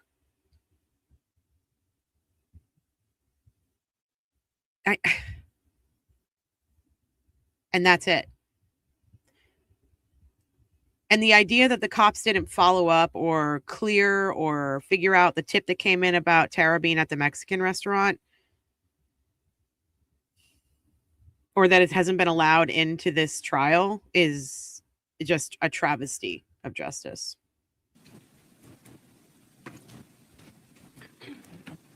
Barcode on it, evidence property tag CC36694. And it also has our GBI DOFS report number, which is 2001-1002454, and is submission item number 27. And again, it is labeled as a bloodstain card for Chris Melton. Okay. And so have you encountered that item at any time previously? I have. Okay. Can you explain to the jury, well, when you encountered it, is it in substantially the same Chris's condition DNA was as all when you over her encountered body. it initially? Absolutely right. Yes. Okay. Judge, I move to tender the exhibit at this time. Any objection? It is ended. Okay. But, Liz just talked to him clarify, into though, 6 were days you instead of involved 10. in either the collection or observation of collection of blood, He the was creation supposed to be there. He was of the boyfriend. card, or any of the That's what testing that Liz occurred at says. the GBI lab? I was not. Okay. What was your interaction with that item? My interaction with this item was to collect this item, transport this item to the state crime lab, and submit this item to our state crime lab. Okay. And do you have any Big direct job. knowledge of anything that was done with it at the state crime lab? I believe it was Nor did they compared, follow up to on the some white swabs, man running away from involved in this case. Tara's All right. location. And You're that's all absolutely I right. have about 162. Your Honor. That looks like it said 167, not 162, but that's, maybe I read it wrong. Defense exhibits. Are we on cross? Park, would you agree that Mr. Foster's response Yeah, we're on cross. Sorry. To some swabs involved in this case. All right. And that's all I have about 162. Your Honor. It says 167A. Did everybody see that? He's like, that's all I have about 162. It's 167A. Your Honor, I don't have any other questions for Agent Howell at this time. Cross-examination, Mr. Cruz. Okay, guys, I have to take a 10-minute break. I have to make a quick phone call that I'm about to be late for. Actually, I already am late. Give me about 5 minutes, maybe 10 minutes. I'm going to put our trailer up for a minute. I just need 10 minutes. Just need 10 minutes. Hold on a sec. I appreciate y'all so much for being here. Please stick around. We're going to get to the cross, which I'm sure is going to be awesome. And I can't wait. And also, what else did I want to tell you guys? Do not play ads. Why does it keep switching my account? One other thing I wanted to say to you guys is that I really appreciate you. That's it, really. Please, please, please like the video, share the video, subscribe, comment, send us a tip if you can. Become a member if you can. We've got a lot of really good member content coming up. I really need to go get on this phone call, but I'm continuing to talk. And I just really wish and hope that we can get some more eyes on this after we're done going through this trial. I do plan to reach out to Edrick, and I hope that you all will too. But I am waiting for him to have full access at the prison that he's at, or he's moving to. So if anybody has any updates on Edrick's location and if any messages can get through yet, let me know. I want to do some sort of a group call if we can. Okay, I will be right back. Watch our trailer. Go like the video. Hello, everybody. I am Mel Barrett. I'm Rebecca Lavoie. Welcome to Something's Off, where we ask what the hell's wrong with everybody all the time in true crime. We saw a peen, okay? Watching peens walk by on my beach, okay? All kinds of peens, small peens, big peens, old peens, young peens, boobs. Wow, that is some damn commitment. Good for you, peen man. Keep talking about peens. I know. Like, Can I see a yeah, question that you're not supposed to ask? Yeah. So like you are, you're lesbian and you have shorter hair, right?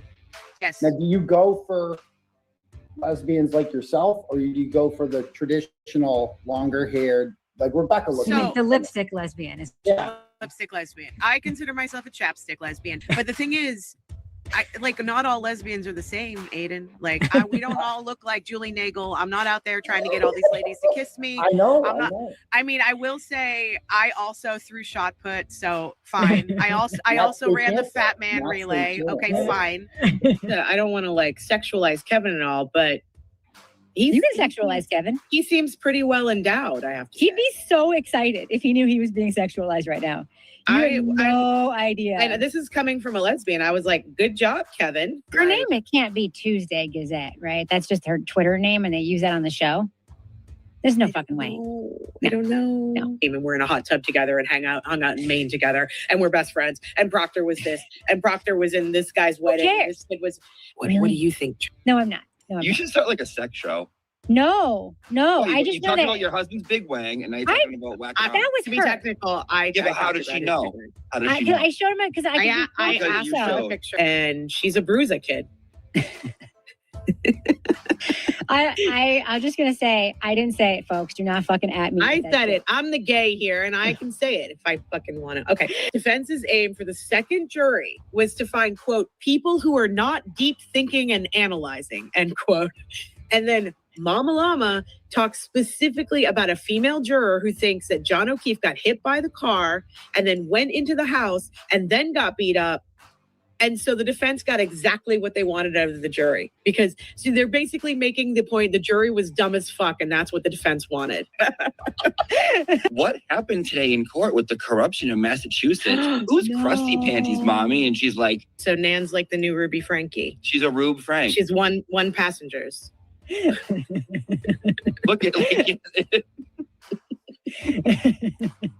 he's like, Julie Carpenter, you're a shell of a woman. Could you get your tits plunged up anymore every time you're on TV? You think you're in AA, you're drinking your fucking balls off. And they're in fisticuffs on the dock. What And are I'm like- fisticuffs? Fisticuffs. They're punching. Fights. Oh, sorry. The Alabama brawl. I thought that was like more fondling. Fisticuffs. Like, yeah. Oh, that does sound right. They were, one of them was wearing a fisting cuff, and the other one.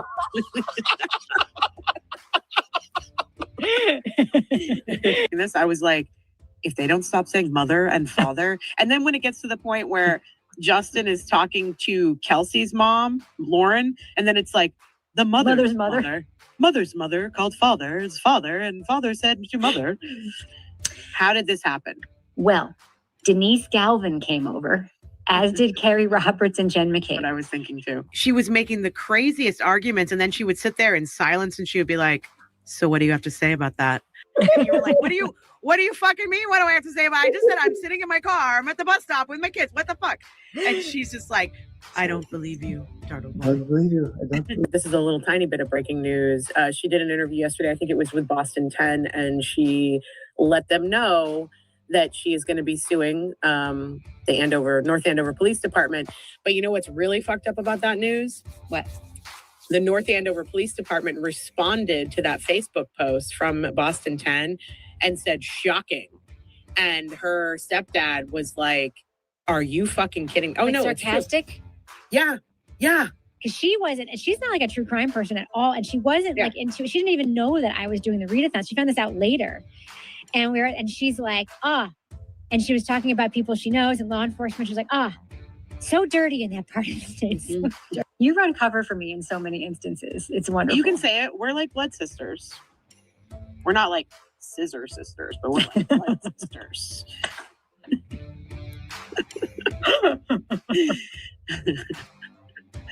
When I got to the meat of this, I was like, You guys are so fucking messy. Can we please get our shit together, people in Massachusetts, especially law enforcement and EMTs? But instead, they're just like, yeah, fuck you.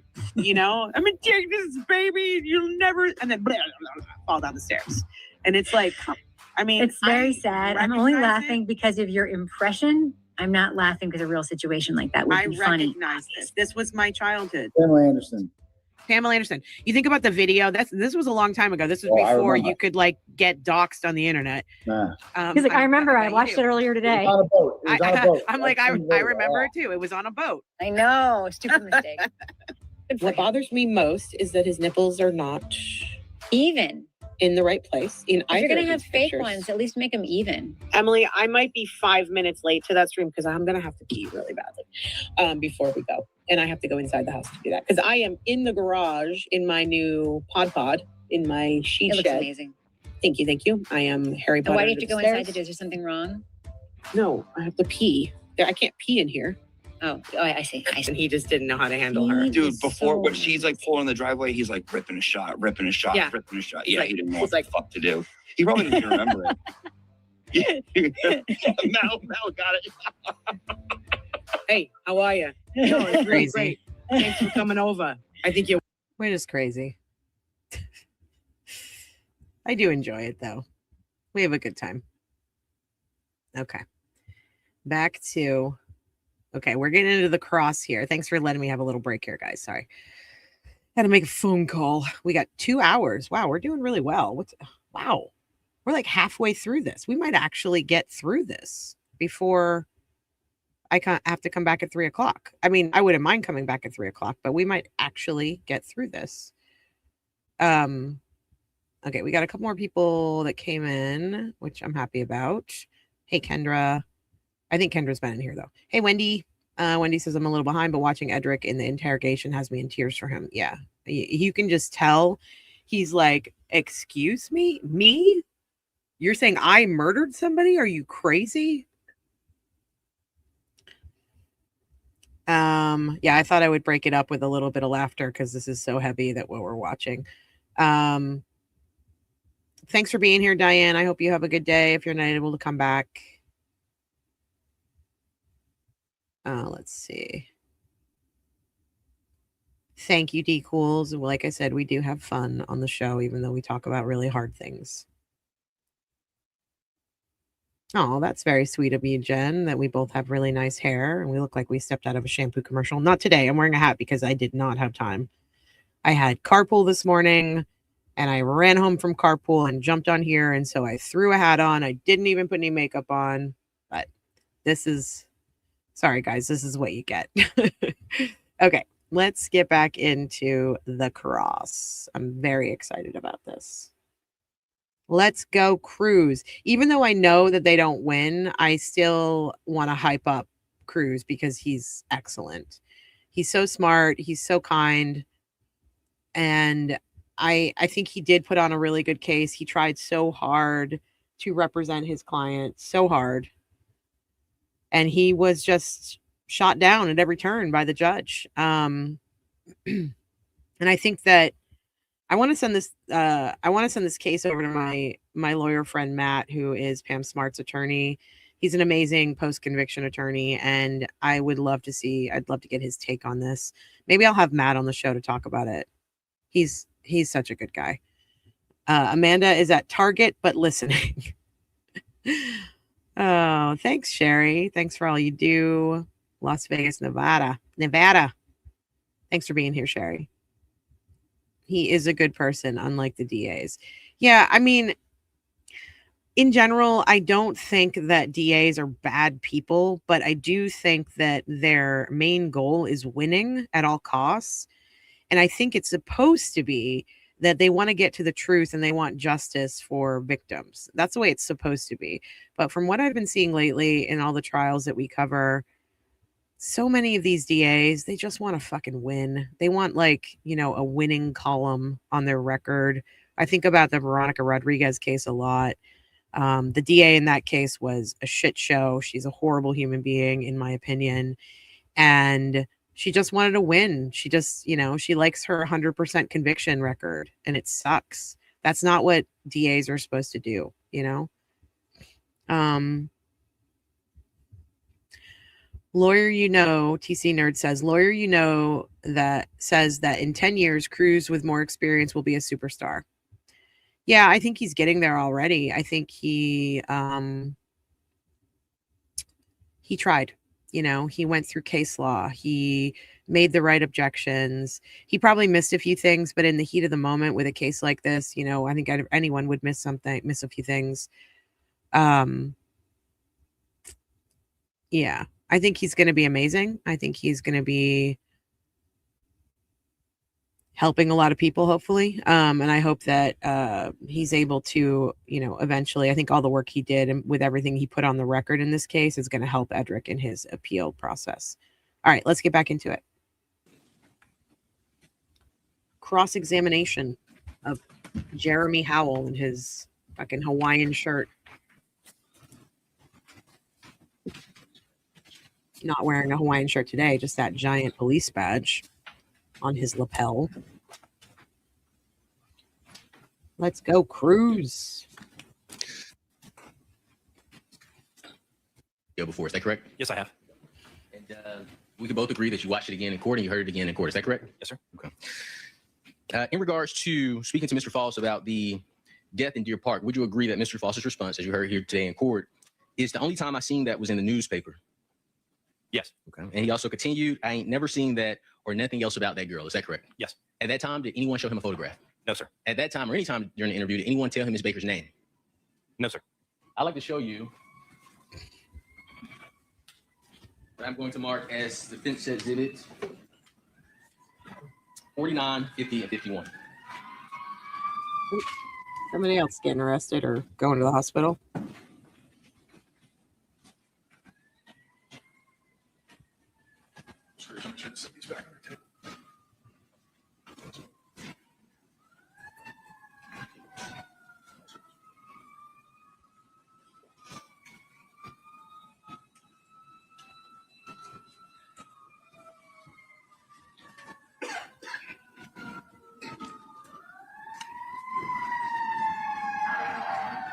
A lot of sirens. That's going to be a fire truck.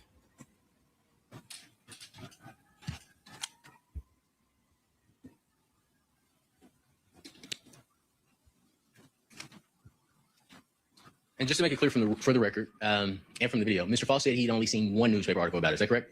I believe so, yes. Your Honor, may I approach the witness? May. And let the record reflect that I've shown the state what has been marked as defense exhibit 49, 50, and 51. Karen Reed flashback with the sirens for sure. Thank you.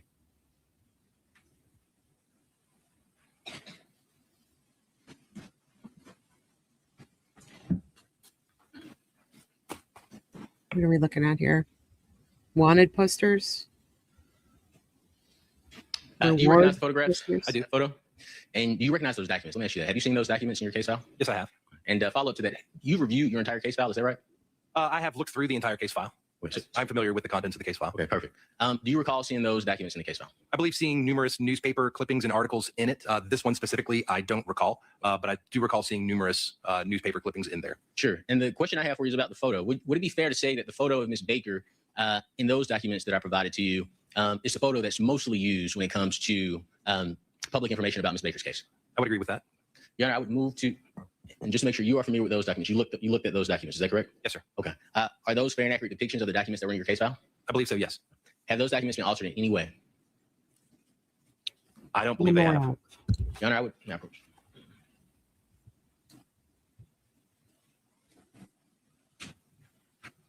Don't forget to like the video, guys. I would Like, move to subscribe, share, introduce comment. Defense Exhibit 51. Hype it up.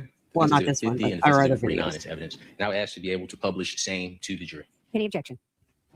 As to the images, no, Your Honor. I didn't read the articles themselves, but I don't think that the contents of the articles themselves should be published to the jury. I think that's correct. I think we need to redact them before you publish them, but during a break, I'll let you do that and I'll allow you to publish them. Yes, ma'am. All right. But they are admitted. Yes, ma'am. Thank you. And you would agree in your statement to Mr. Faust, you never told him that his DNA was in Ms. Baker's body. Is that correct? Did not have that opportunity. Okay. You told Mr. Faust to explain why his DNA was in the house. Is that correct? Yes. Outside of her body being in the house, you would agree that Mr. Faust's DNA was not in the house. Is that fair to Thanks, say? Amy. I appreciate you. Mr. Faust's DNA was inside the house. Outside of her body being in the house. Her body was inside the house. But for her body, Mr. Faust's DNA was nowhere else in the house. Is that correct? I would agree with that. Yeah, you will agree with that Now, because it's you fucking asked true. Mr. Don't try Mr. to Faust was asked mince about words dating, like that. and I believe the word, and if I am wrong, please forgive me. But I believe he was asked about dating, I'm gonna use a different word, white women. Is that correct? Yes. Okay. And Mr. Faust's response was that he had only dated one white chick, correct? Yes. And I want to emphasize the language you asked him, or he was asked specifically about dating. Is that fair? Yes. And Mr. Faust made clear that he doesn't discriminate when it comes to dating. Is that fair? That's my recollection. I also want to talk about the first portion of the interview that was played. I believe the state stated on the record that they stopped at 6:08:12. Would you agree that from the first portion, the very first clip that was played for the jury, Mr. Faust had already been advised that you all had 9 warrants for his arrest? Yes. 9.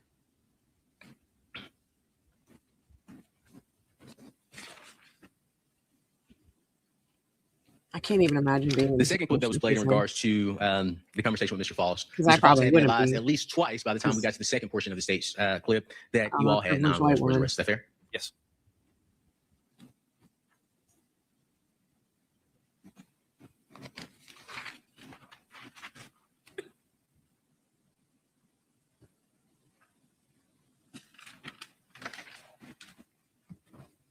My final question for you is on May 9th, this interview was conducted. Is that right? Yes. And May 10th was the date that you all collected the buccal swabs. The buccal swabs, yes.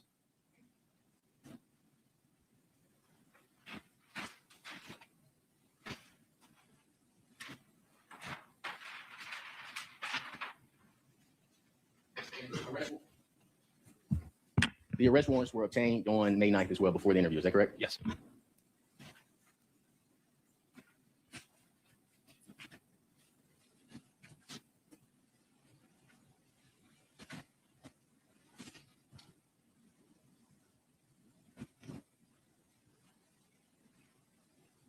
I don't think they had probable cause for 9 warrants either, Tree 9.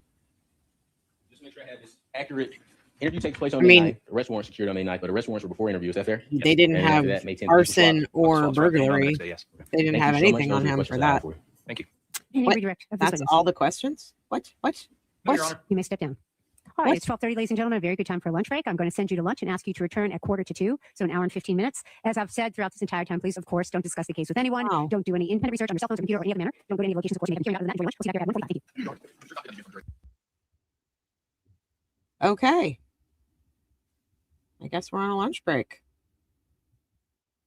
That is helping our timeline quite a bit.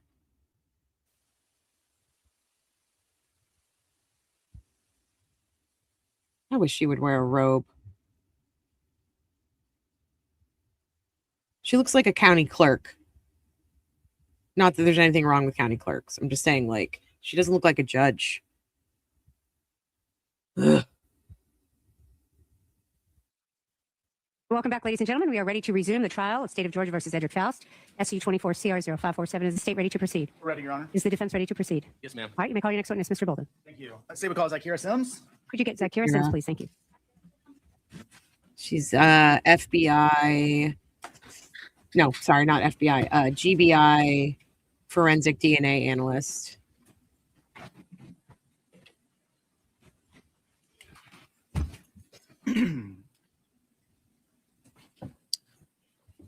You can go ahead and have a seat. Ma'am, if you could Wow, please raise she's your right beautiful. hand. Do you swear or affirm that your testimony in the matter pending before the court shall be the truth, the whole truth, and nothing but the truth, so help you God? I do. And if you could start by stating and spelling your name for our court reporter, please. It's Zykiera Sims, spelled Xykiera. Last name Sims. And how are you employed, ma'am? I'm employed with the Georgia Bureau of Investigation, also known as the State Crime Lab, in the Division of Forensic Science. And what is your position at the State Crime Lab? I am a forensic DNA analyst, How long have you been employed by the Crime Lab? over 4 years. And based on your time at the State Crime Lab, are you classified as a senior scientist? Yes. Can you please explain what your job entails? I receive evidence from state and local agencies in which I perform DNA analysis on. I also interpret data as well as generate reports that summarize my findings and conclusions. I also Georgia does testify in use court when grand needed. juries. Come on. Can you talk a little bit about your educational background? I received a bachelor's of science in forensic science, as well as a master's of science in biology. I am from not Western Carolina familiar with the University. Tepe murders. I also went through in-house training at the GBI, in which we were Feel given free to tell me about lectures, it. I'm always PowerPoints, and learning literature reviews cases. that outlined the entire DNA analysis We're process. going to get through We her also were given education mock case samples. background. Time period, were you asked to create cuttings from certain pieces of evidence that had already been submitted to the crime lab? Yes, I was. And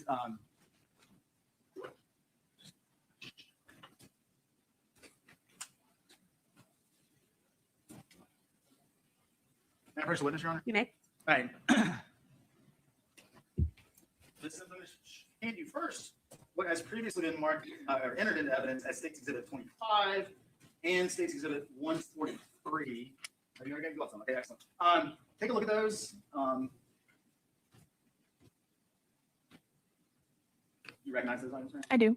And so essentially, it's State's Exhibit 143, an envelope containing cuttings that you took from State's Exhibit 45 and then sealed into an envelope. Yes.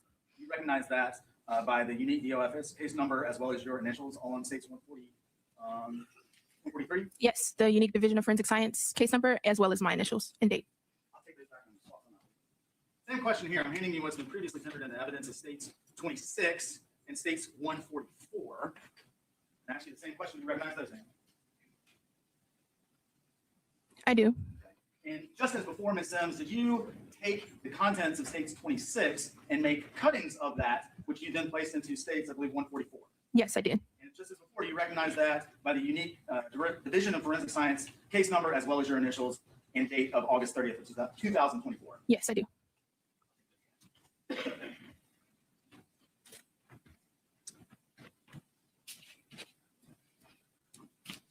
So now I do want to go back to earlier in 2024. And I want to say February or March of that year was certain DNA analysis requested on the case involving a victim by the name of Tara Baker. Yes, our first service of male DNA screening. Okay. And can you briefly describe how that testing was performed? We took a cutting of the swab submitted within the kit. We placed it in a tube with chemicals to release any DNA that's present. We then figured out how much DNA, specifically looking for the presence of any male DNA within that sample.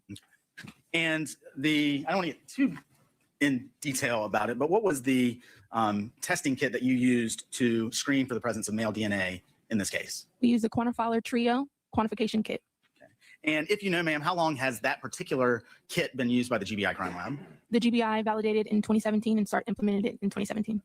And Ms. Sims, is that particular kit more sensitive than testing that existed back in 2001? Yes, it is. And when you use that particular kit, did you do so on 3 separate items that had been submitted from the sexual assault kit collected at the time of Ms. Baker's autopsy? Yes, I had 3 items. I had item 2B, rectal swabs. I had item 2J, oral swab B, and then 2I, oral swabs B, and then 2J, oral swabs A. Okay. And can you please tell the jury what, if any, results you had when you screened for the presence of male DNA in those 3 pieces of evidence? Those 3 pieces of evidence all revealed the presence of male DNA.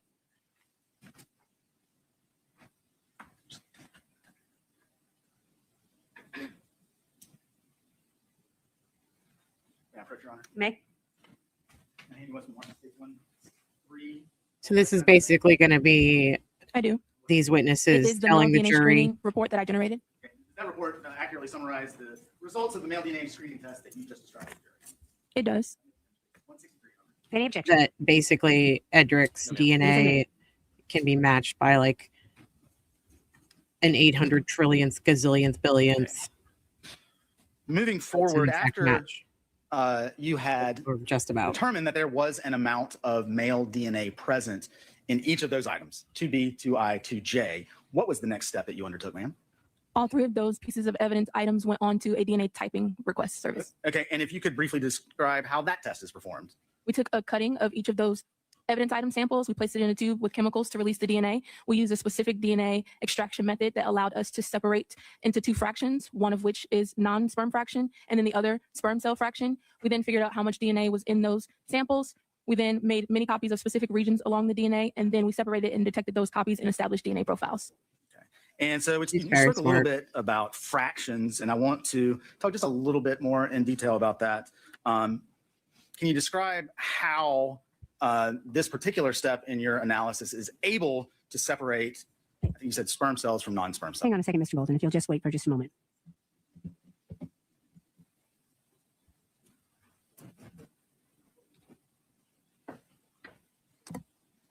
All right, you may ask that question again.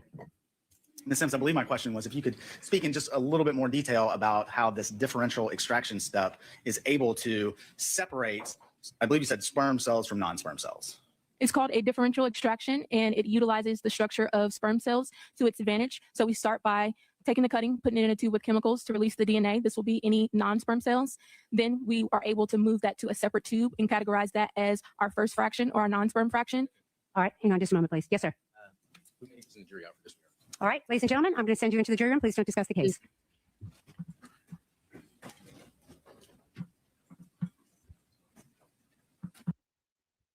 It has been put before the jury at this time that the DNA that was found was sperm.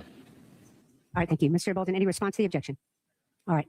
I disagree. I think that When is this?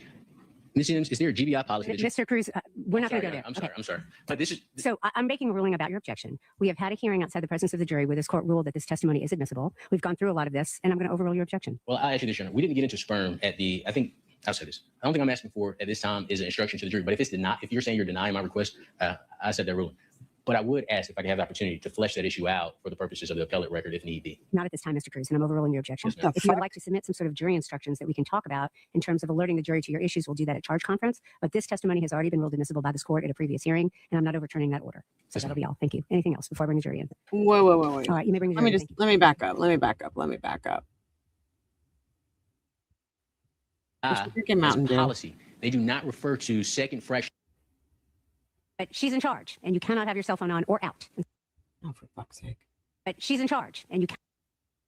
You all may be seated.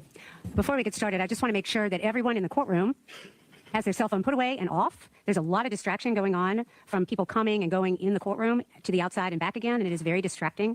And so, first of all, I'm going to ask everyone who's in the audience if you can remain seated as much as possible. That would be incredibly helpful. But also, our bailiff is doing a really good job of making sure that people are not using their cell phones, and I appreciate that very much. But she's in charge, and you cannot have your cell phone on or out. And so I ask everybody to cooperate. If you don't, you're not going to be able to stay. Thank you very much. All right, Mr. Cruz, go ahead. Sure. So the testimony from Ms. Sims is extremely prejudicial because GBI, as a policy, they do not refer to second fraction cells as sperm because second fraction could be skin cells, it could be saliva, it could be sperm. But the testimony that Ms. Sims has given is outside of the scope of what she would be able to testify to as a GBI agent. She just looked directly at the jury and told the jury that she has non-sperm cells as well as sperm cells. And there's no evidence in this case, but it has been put before the jury at this time that the DNA that was found was sperm. All right, thank you. Mr. Bolton, any response to the objection? All right. I disagree. I think that. Wait. Ms. Sims, is there a GBI policy? That you, Mr. Cruz, we're not going to go there. I'm sorry. But this is. So I'm making a ruling about your objection. We have had a hearing outside the presence of the jury where this court ruled that this testimony is admissible. We've gone through a lot of Cruz this. and I'm is gonna overrule your arguing objection. that we didn't get into sperm at the. I think I'll say this. I don't think I'm asking for at this time. wow. So there's a possibility that what they found of Edrick was not sperm cells. That's pretty huge. I don't understand why she's not allowing him to make this argument or put something on the record for the appellate record. That's crazy. Is an instruction to the jury. But if it's denied, if you're saying you're denying my request, I said that ruling. But I would ask if I could have the opportunity to flesh that issue out for the purposes of the appellate record if need be. Not at She's this like, time, no. Mr. Cruz, and I'm overruling your objection. Yes, ma'am. If you would like to submit some sort of jury instructions that we can talk about in terms of alerting the jury to your issues, we'll do that at charge conference. But this testimony has already been ruled admissible by this court at a previous hearing, and I'm not overturning that order. So Yes, that'll ma'am. be all. Thank you. Anything else before I bring the jury in? So let me get this All right, let me straight. bring the jury in. So Thank you. because this was already ruled admissible, look at Liz in her red pants. This testimony was already ruled admissible in a previous hearing. But if Cruz is just realizing that what she's testifying to is different from what the other hearing, or that they didn't catch it in the other hearing. I mean, I'm not a lawyer, I'm not a judge, but Jesus Christ, if a man's life is on the line and you're realizing, oh shit, this wasn't brought up before, I need to bring this up now to make sure that he's defended, he should be allowed to do that. This is insane. And for the judge to be like, nope, not even going to hear it. Get out of here. Oh God, this case. Jesus. Liz, sit down. You are not a part of the prosecution's team. God, I mean, I know she's standing for the jury, but look how close she is. She like wants to be sitting at that table with them. I can't stand her. Does that always result?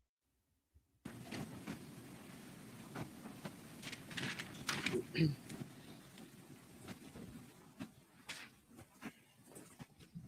may be seated. Mr. Bolden, you may begin. If you Thank want you, Your to Honor. ask that question again, you may. We were, I've distracted you all from an announcement, so go ahead. In this sense, basically what I want to get to is in the process of this differential extraction, does that always result in a perfect separation of male DNA from female DNA? No, it doesn't. You speak just generally to how, I guess, there might be some, it's a horrible word, but I can't think of anything else, commingling of those after a differential extraction. It is sample dependent, and it can be how much male DNA or female DNA we had to begin with. There could be some carryover between both of the fractions. Thank you. Now, after you perform this differential extraction on these three pieces of evidence, I think we talked about 2B, 2I, and 2J, were you able to obtain a DNA profile from the first fraction of all three of those pieces of evidence? Yes, I was. And in all three instances, to whom did the DNA profile belong in that first fraction?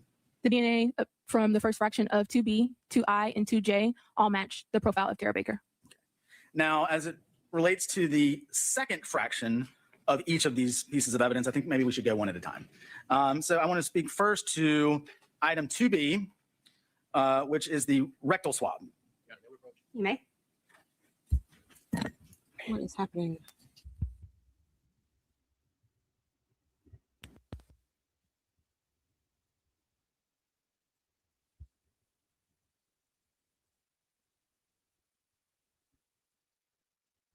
What is she looking at? So on someone's phone? Oh, Hills is involved. This is interesting. Oh, Edrick.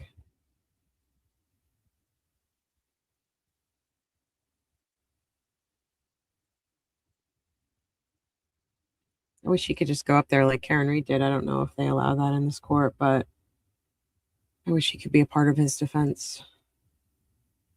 I take care of a matter that is unrelated to this moment, but I need to take care of it now. And so I'm going to ask you to go into the jury room and not discuss the case. I'm going to let you step down and have a seat outside and stretch your legs and things of that nature. We'll be with you as soon as possible. Thank you very much. If you'll go into the jury room, don't discuss the case. And you may step down. I don't understand what just happened, but oh, she's laughing. She's giggling on the bench. She infuriates me.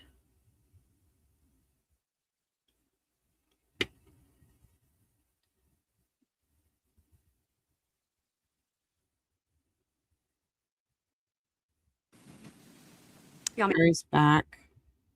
What data or conclusions you were able to make related to the second fractions on each of these three items of evidence, 2B, 2I, 2J. Does that sound right? Yes. Okay. I'm going to go a little out of order, and I want to start with item 2I. And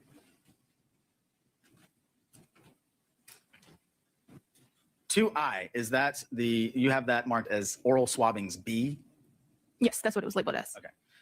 And so in the second fraction of item 2I, were you able to develop a partial major DNA profile in that particular fraction?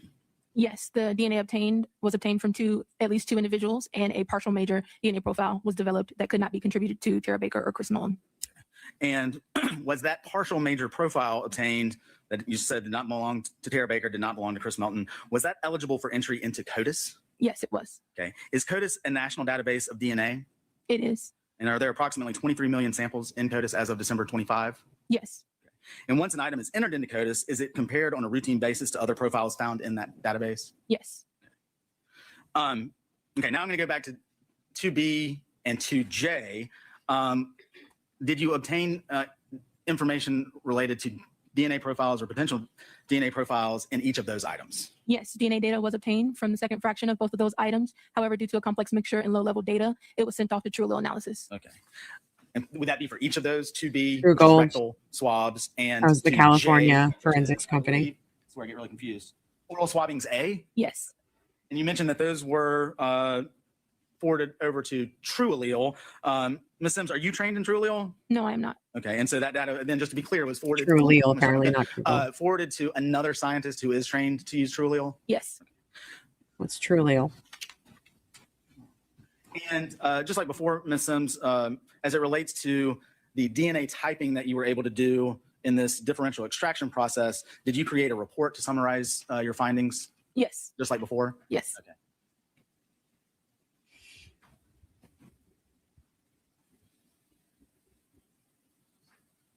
I can approach, Your Honor. You may. I'm going to hand you what's the market states 164. Is that just a copy of the report that you generated summarizing the findings that you just discussed with the jury? Yes, it is. Any objection? No, ma'am. It's admitted. All right. Ms. Sims, lastly, at some point after doing the DNA typing analysis that you just described, were you able to conduct DNA analysis with the partial major profile that you just described in item 2I, comparing that to a known sample of DNA obtained from Edrick Faust? Yes, I was. Okay. Yeah, And I know. from where did you obtain that DNA profile of Mr. Faust? It was from a known reference sample that was submitted. Were those buccal swabs? Yes, those are buccal swabs. Okay. And particularly as it relates to any analysis that you were able to perform between that partial major profile in item 2I and the known buccal known profile obtained from the buccal swab of Mr. Faust, what were the results of that comparison? The DNA that was obtained from item 2I, the partial major profile was compared and it was a match to Edrick Faust, and the frequency in which we would expect the particular DNA profile, the partial major developed, is 1 in 800 quadrillion, and that's 800 followed by 15 zeros. And that's how often we would expect to see that particular partial major DNA profile in a given population.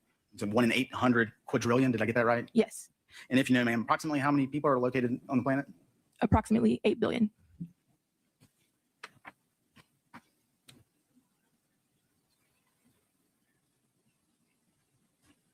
Quadrillion. Ms. Sims, those are all the questions that I have for you. Defense counsel may have some questions. Thank you, ma'am. Cross-examination, Mr. Cruz. Good afternoon, Ms. Sims. How are you? Good, how are you? I'm doing well. Thank you so much for asking. My name is Ahmad Cruz, and I have the privilege and honor of representing Mr. Faust. Is it okay if I ask you a couple of questions? Yes. All right. I want to go back to something you mentioned on direct examination. You mentioned a non-sperm fraction and a sperm fraction. Do you remember making a statement? Yes. Did you test the DNA for sperm? No, it's not a confirmatory test. The extraction method itself theoretically separates into those fractions. Were you aware that GBI did conduct a sperm test? On the swabs. Correct, that you had. I was not aware. Okay, so you're not aware that the GBI determined that those swabs did not contain sperm? I was not aware. And just to make sure we're clear, you didn't test it for sperm, is that right? I did not. And the swabbings that you tested, is it fair to say that you tested 2 oral swabs? Yes. Okay, and 1 anal swab? Yes, labeled as rectum and oral A and B. And pursuant to GBI policy and your testing, it is common to receive 2 or more oral swabs. Is that fair? I think it depends on the specific kit, what you receive within the sexual assault kit. Sure. What do you typically receive? We typically receive orifice swabs. We do see oral swabs. How many? Just typically on average. On average, I usually see 1. Okay. How long has the GBI had access to TrueAllele? I'm not sure. I'm not trained in TrueAllele. Okay. In this case, was it uncommon to receive 2 oral swabs? I couldn't say. Well, you said on average you receive 1. So you don't know if it's common or uncommon if you see 2? I wouldn't say that I haven't seen 2 before, but I also, on average, I typically see 1 oral swab package labeled, but it is case specific and kit specific, what they collect and how they label them and what they submit. Sure, that's fair. You've seen kits where you've had 3 oral swabs, is that correct? Not that I recall. Never? Not that I recall. And how long have you been with GBI? Approximately 4 years. How long have you been in the division dealing with DNA? 4 years. Course indulgence.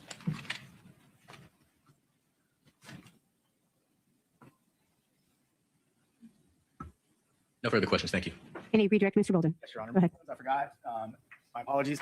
We were talking about the DNA analysis that you performed on that partial major profile from item 2I with the known reference sample of Edrick Faust. Just like before, did you reduce your findings that you just testified to in the form of a report in that case as well? Yes, I did.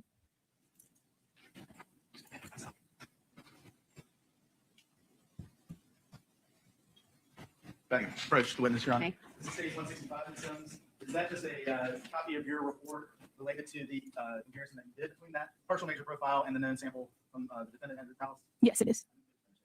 Any objection? No objection. I think I have a continuing on the record regarding, of course, we're hearsay, but otherwise, no objection. All right, it is admitted. Those are all the questions I have. Any recross, Mr. Cruz? No, ma'am. May this witness be excused? Ask that you be excused, Your Honor. Any objection from the defense? No, ma'am. You are free to go. You may call your next witness. Examining evidence. CODIS, another another GBI forensic person. Ashley Hinkle. She's the TrueAllele expert. Ma'am, if you could raise your right hand, please. Do you swear or affirm your testimony in the matter pending before the court shall be the truth, the whole truth, and nothing but the truth, so help you God? I do. Okay, you can have a seat.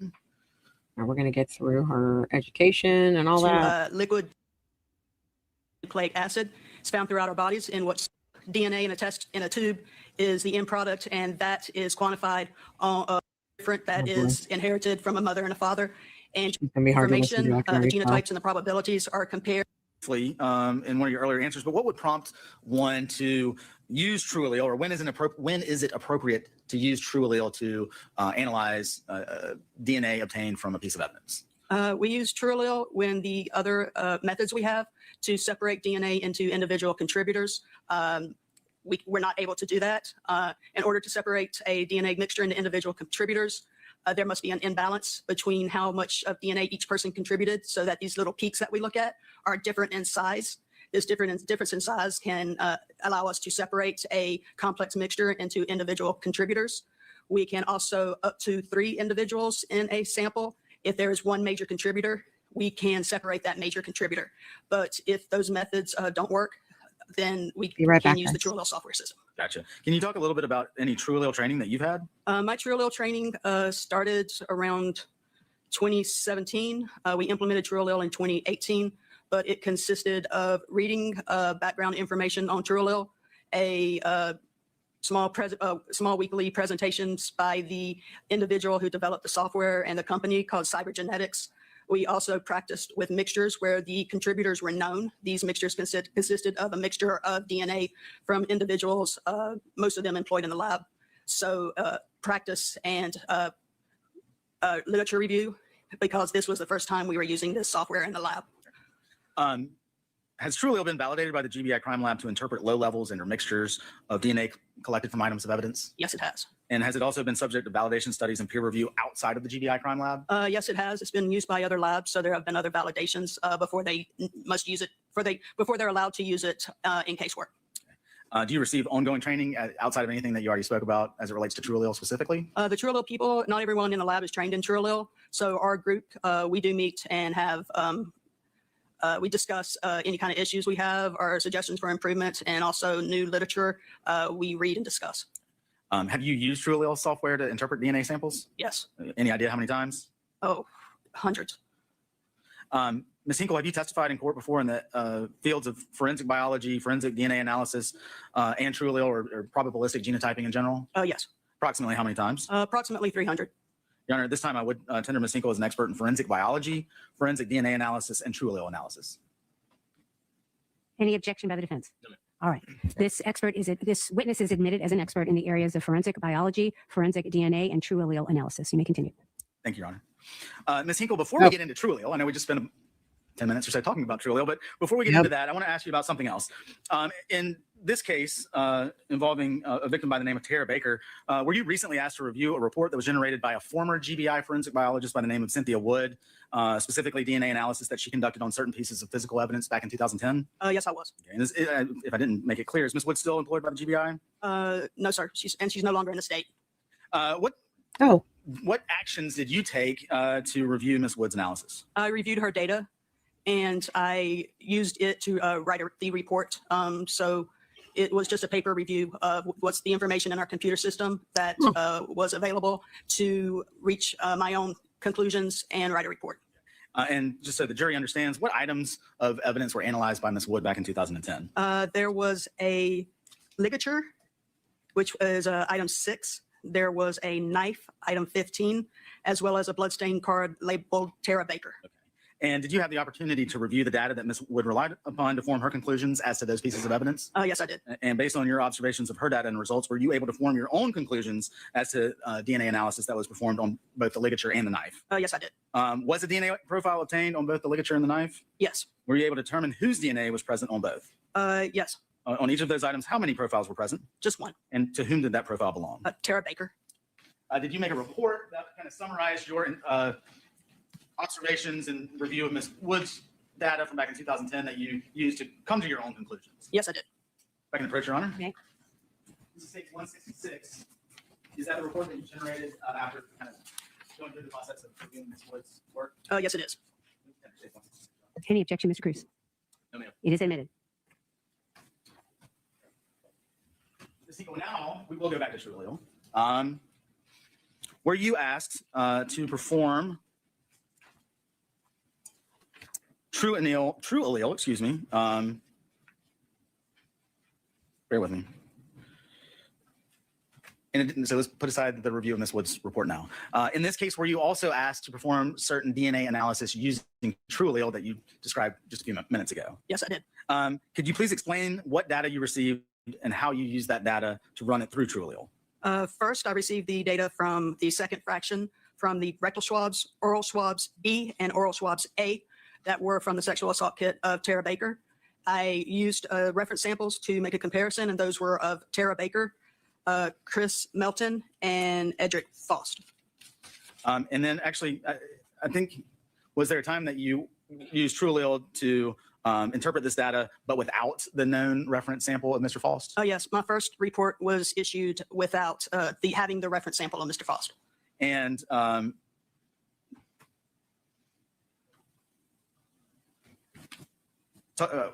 in that first report, I want to talk specifically about the partial major profile obtained in the second fraction of item 2I. Did you compare that profile against the known profiles of Tara Baker and Chris Melton? Yes, I did. And what, if anything, were your results?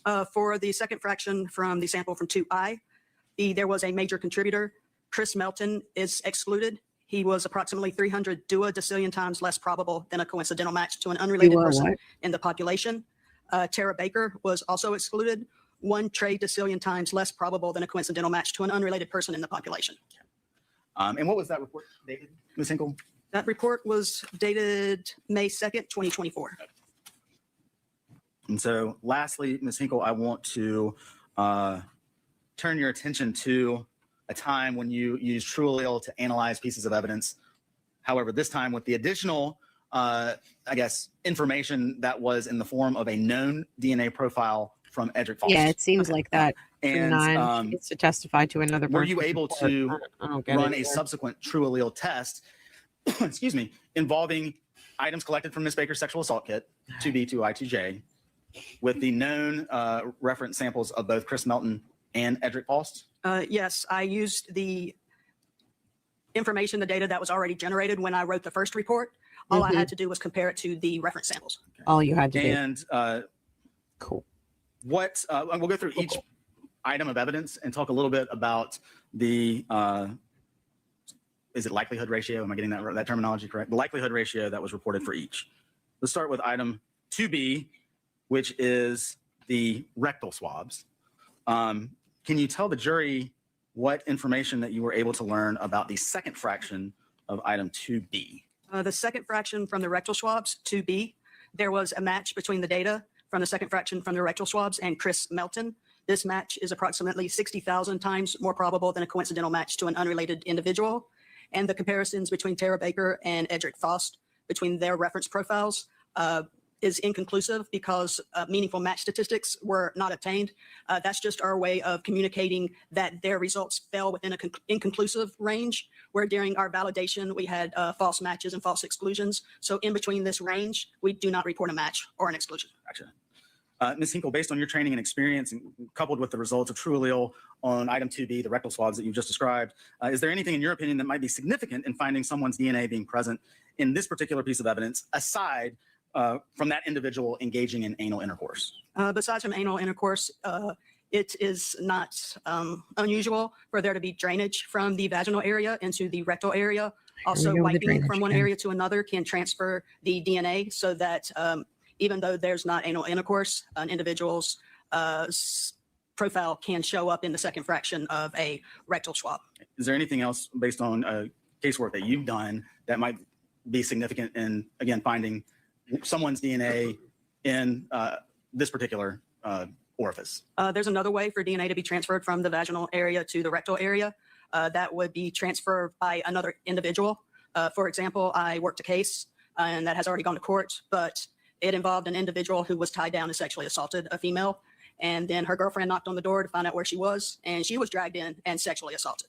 So even though these two females never had contact with each other, the female who was tied down in the bed, the other victim's DNA was found on her. Ms. Hinkle, I want to move now to TrueAllele analysis. Hold on. I know they really want to push this drainage theory, but the fact is that there were other signs on Tara's body that she was anally assaulted. So, you know, like there, it's so interesting to me that they're willing to go so far out on a limb to be like, well, it could have just dripped. You know what I mean? Instead of being like, no, she was anally assaulted. So that's where it would be if she were anally assaulted. I don't want to keep saying those words. The idea that they are pushing so hard to get to this like possibility as opposed to factual data. Oh, hey, Heidi, if you just came in, I'm talking about being anally assaulted, which is awful. So sorry. Good morning. The fact that they are pushing so hard to get to the drainage, like they're still, even in this testimony, they're still trying to defend Chris Melton. And it's blowing my mind. And then to talk about a case where two women who are separately sexually assaulted have their DNA on them, that's actually helpful for the defense's arguments. You know? Like, okay, let's go really far out on a limb. If they're going to go out on the drainage limb, let's go on a different limb. Let's say Tara's at a bar, at a Mexican bar even, because that's where the tip said she was. And there is a woman at the bar and everybody's drinking, and, you know, maybe in their normal everyday life, they're not any kind of gay, but, you know, they're in college. So maybe they're experimenting. And so maybe they make out. Well, what happens if Edrick had made out with the woman at the bar? His DNA would be inside of her mouth, and then she's kissing Tara, and now his DNA is inside Tara's mouth. Like, it's amazing to me that we go so far out on this limb of drainage, but not in the opposite direction. If we're going to just like do conjecture all over the place, then let's do conjecture. It's still not concrete evidence. Okay.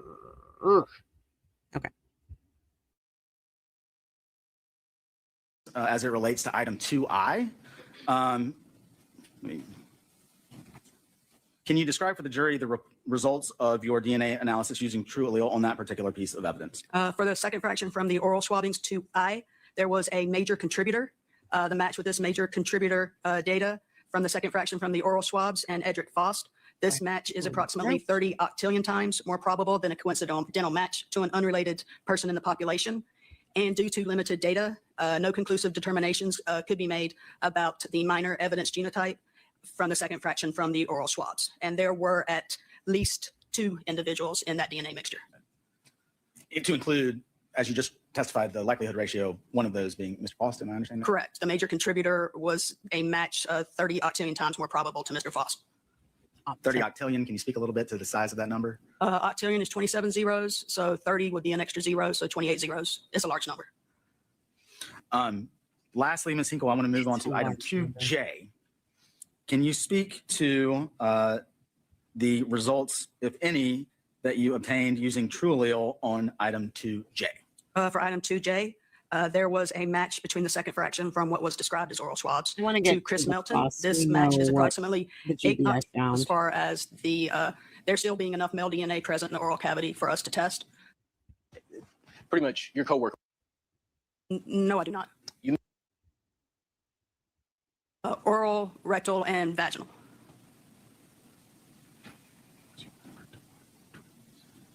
What was the answer to that question? Same cavity is swabbed. We would expect similar results in the DNA typing. Based on I think you said nearly 20 years that you've spent at the GBI crime lab. Am I remembering that right? Yes. Would it be unusual to you in your training and experience to not receive vaginal swabs if there was suspected vaginal penetration? It would be assault? it would be unusual, yeah, and especially coming from a sexual assault kit of a deceased individual, when they don't know what type of sexual interaction occurred, they will sample the 3 orifices: And those would be, just to be clear. oral, rectal, and vaginal.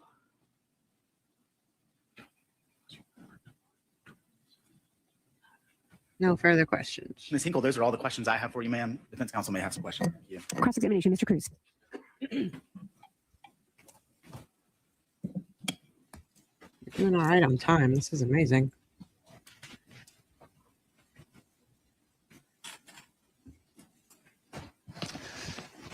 Good afternoon, Ms. Hinkle. How are you? Thank you.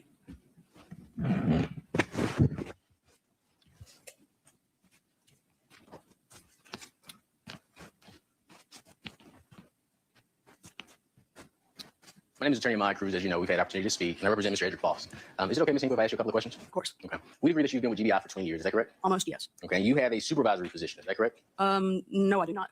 You mentioned that you oversee. I thought I heard on the record that you said you oversaw or you reviewed others' work. Am I mistaken on that? That's a process called peer review, and all the scientists in the section, we report DNA services, but we also review the services that other individuals complete, just to have a second set of eyes on the results before they are released. Okay. But that's pretty much your coworker would do the same thing. It's not a supervisory process. Correct. Okay, perfect. In this case, you reviewed 2 oral swabs and anal swab. Is that right? That's what they're labeled, yes. Okay. And is it uncommon to receive 2 oral swabs per GBI policy?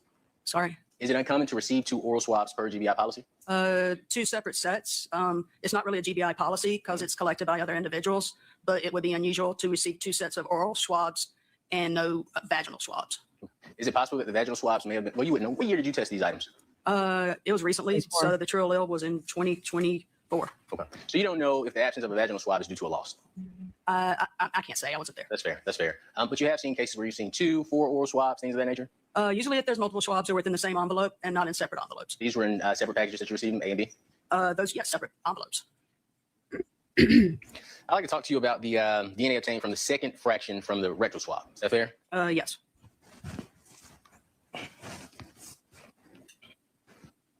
I believe your testimony on direct examination, you stated that there were,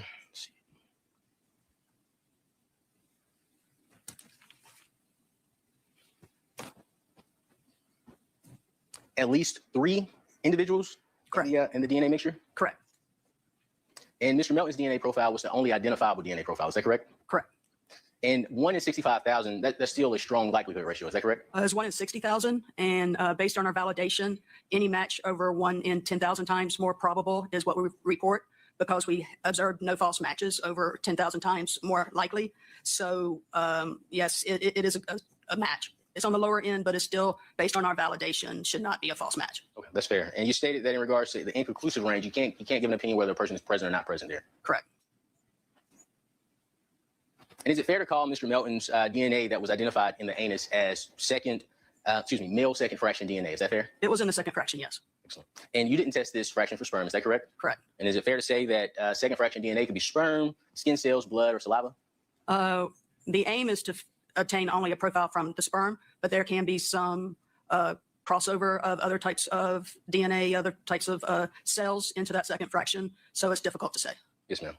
Was it difficult to say that the second fraction could be skin cells, blood, and saliva? Are you saying that's difficult to say? We're told not to say that it well, I don't want you to say anything you're told not to say. Yeah, we don't say it's something unless we know it's something. Sure. So I don't want to go out. Okay, understood. That's fair. That's fair. Are you familiar with the Journal of Forensic Sciences article entitled "The Persistence of Sperm and the Development of Time Since Intercourse Guidelines in Sexual Assault Cases"? That's one, yes. Are you familiar with that one? I've recently reviewed. Yes, ma'am. I would like to show you that document if it's okay. I'm going to ask you some questions off of that document. Okay.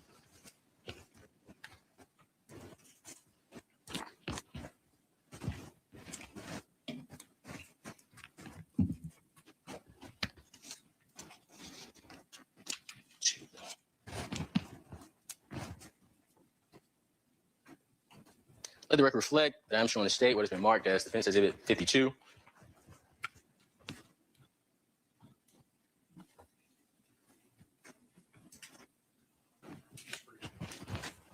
Let the record reflect that I am showing the witness what has been marked as Defense Exhibit number 52.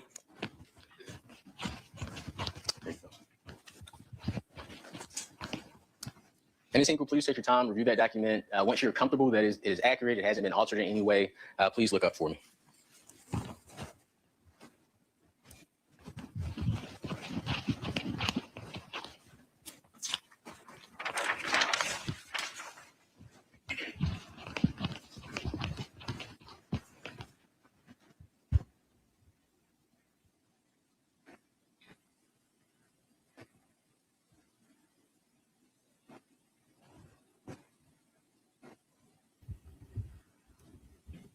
Okay. Okay. Is that document a reliable authority in your field? The journal is. Yes, ma'am. And they would not accept a paper without a review before it's published, so it would be reliable. Yes, ma'am. I would like you to look at page 588 of that document.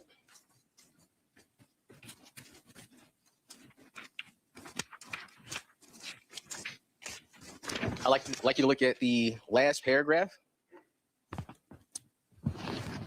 on the left column. Are you about to prove this is more junk science or what? Yes, ma'am, 588. Okay. All right, and then we're looking at the left column and the last sentence on the left column. And you'd agree that it states, in general, sperm can be detected in the anus up to 24 hours time since intercourse. Is that correct?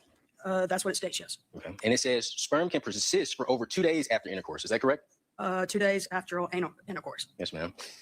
And then at the top, we have table 8. Do you see table 8 at the top on the right column? And there were 5 anal swabs. I'm sorry, we're looking at the 96 hours to 120 hour range. Do you see where there was 5 anal swabs tested in that 5-day range?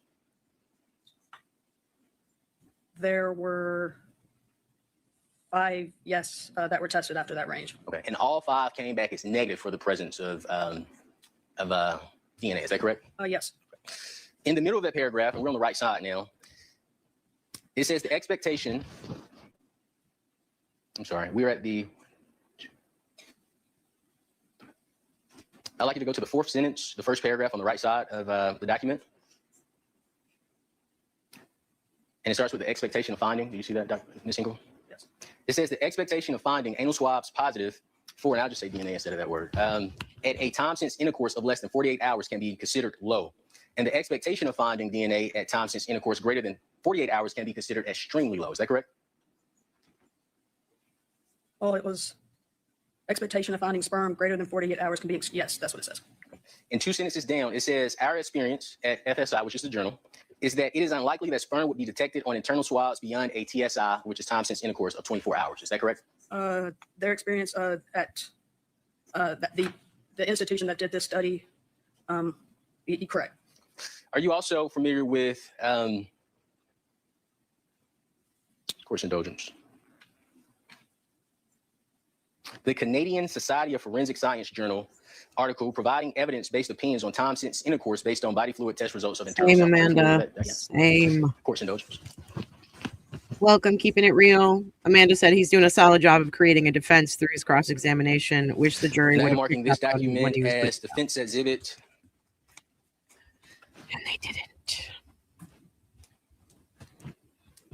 Can you say the number of the exhibit that you have? 52. 52. So this would be marked as defense exhibit 53. Thank you.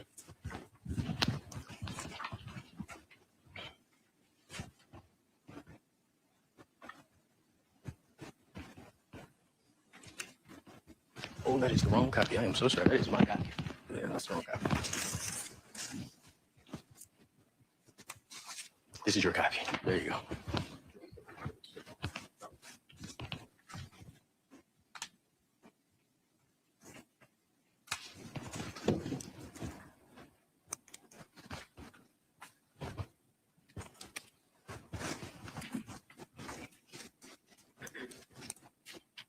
Is it okay if I approach you, Dr. Ms. Hinkle? I want to call you doctor. Please forgive me.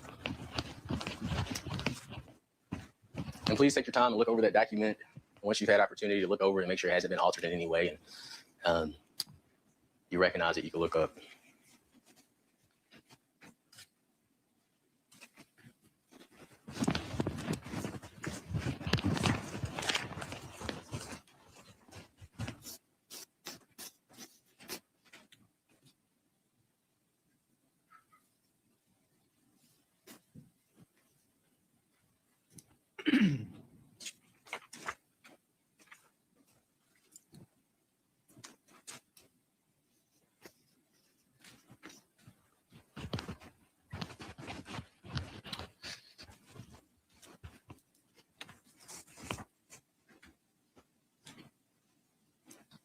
That article that I just handed you, is that established as a reliable authority in your field of work?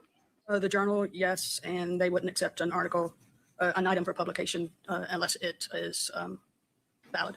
Yes, ma'am. 1 second, Ms. Hinkle, thank you for your patience.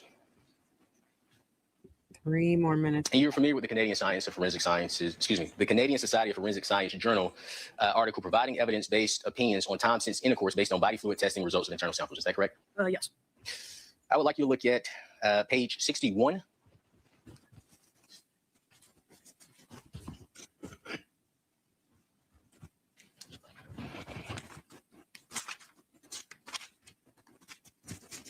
I'd like you to look at the last paragraph on page 61. And would you agree that the first sentence of the last paragraph of page 61 states, in the literature review, the maximum reported time frames from the detection of spermatozoa were 7 days for the vaginal cavity. Is that correct? 3 days for the rectal cavity. Is that correct? And less than 24 hours for the oral cavity. Is that correct? Court's indulgence. Oh.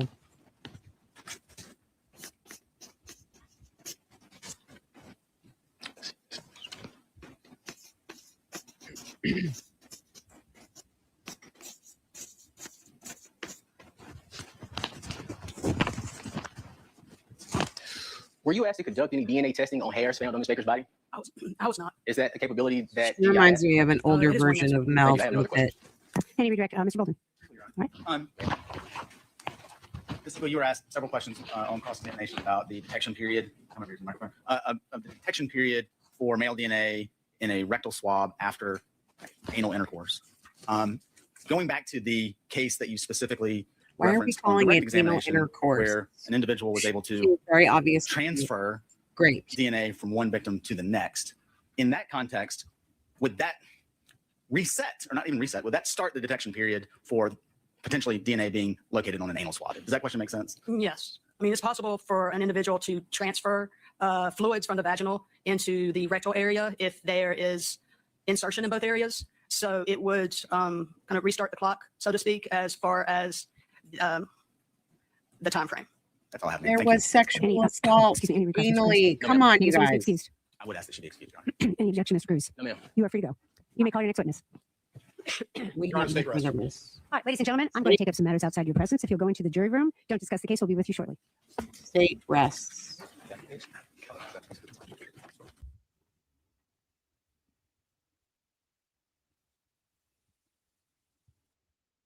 They typically just use this room down here. No one can make you. She's gonna tell him he doesn't have to put on a case or testify, I assume. All right, the state tested. Mr. Faust, I'm going to address you. You don't need to respond to the court. I'm going to address you, and then I'm going to take a break. And Mr. Cruz, you let me know when you're ready to proceed. Yes, ma'am. All right, Mr. Faust, the state has rested. And what that means now is this, that this is the opportunity, if you and counsel want to present evidence. The burden is not on the defense, it's always on the state. But most importantly, I want to speak to you about your right to remain silent. You have the absolute right to remain silent under the Constitution of this country and, of course, the Constitution of Georgia. And that means exactly what it sounds like, that no one can make you take a stand and testify against yourself. Even your lawyers. I always tell persons that I'm speaking to speak with their attorneys and to listen to their advice. But ultimately, at the end of the day, the decision as to whether to testify in your own defense is yours and yours alone. I want to make sure that's clear. But you have the absolute right to remain silent. I want to make sure you understand, Mr. Faust, that if you decide to take a stand, that you will be cross-examined by the state, and you need to understand that. But you have the absolute right to remain silent. And again, no one can force you in any way to take the stand and testify. Mr. Cruz, do you have any questions that you would like the court to ask your client at this point? None at this time, Your Honor. We'll talk. I'm certainly going to give you time to talk. Take as much time as you need. Let me know when you're ready, and then we'll address any other matters. Yes, ma'am. All right, court is adjourned until that time. Thank you. You can just let us know, They're Mr. gonna Cruz, just by talk. letting the bailiff. So, as an Oh, wait, what happened to his wife? are not allowed in any way to use that against you or to hold that against you or to consider it in any way. All right, thank you. Mr. Cruz, anything you'd like to articulate to the court? A couple of things before we get into the case, Your Honor. Hold on. I forget. I want to hear what she had to say to him. Do one more time. As I said earlier, I hope you've had sufficient time to speak with your counsel. I want to make sure you understand that you have the absolute right to testify, but you also have the absolute right to remain silent. If you choose to remain silent, I will instruct the jury that they are not allowed in any way to use that against you or to hold that against you or to consider it in any way. All right, thank you. Mr. Cruz, anything you'd like to articulate to the court? A couple of things before we get into the case, Your Honor. I want to let you know that I just found out my wife is in the hospital, so we'll need to address that shortly. Okay. But to take care of Mr. Faust's matter, I've advised Mr. Faust he doesn't need to testify in this case. Okay. So I'll stop there for now. All right. I also have a motion as well. All right, go ahead with your motion. Your Honor, we're going to move for a directed verdict in this case. The law provides that on a motion for directed verdict, the evidence must be construed in the light most favorable to the party against whom the motion is sought. So, as the court is aware, the evidence has to be viewed in the light most favorable to the prosecution in this case. A directed verdict is authorized only when there is no conflict in evidence. So, if, as the court is aware, if I present evidence of one thing and the state presents evidence of one thing to that count, there cannot be a directed verdict. It has to go to the jury. And that's as to any material issue and evidence introduced with all reasonable deductions therefrom demand a particular verdict. So the counts that we were asked for a directed verdict to, first we'll start with burglary, Your Honor. In this case, I believe that is burglary is count 6, Your Honor. And in the indictment, Yeah, that's what I'm Mr. saying, Faust is Amanda. charged for the said accused in the county of Clark and state of Georgia on or about the 19th day of January 2001 did unlawfully and without authority enter into and remain in the dwelling house of Tara Baker with the intent to commit a felony therein, to wit, aggravated sodomy and rape in violation of OCGA 16-7-1.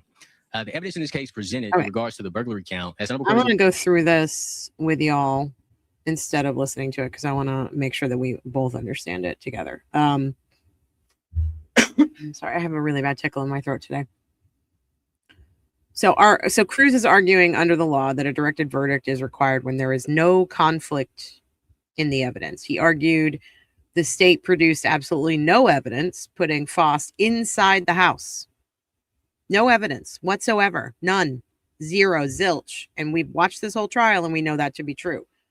No evidence he committed the burglary. No evidence he started the fire. No evidence he possessed the knife. No evidence he committed the murder. He argued the only evidence the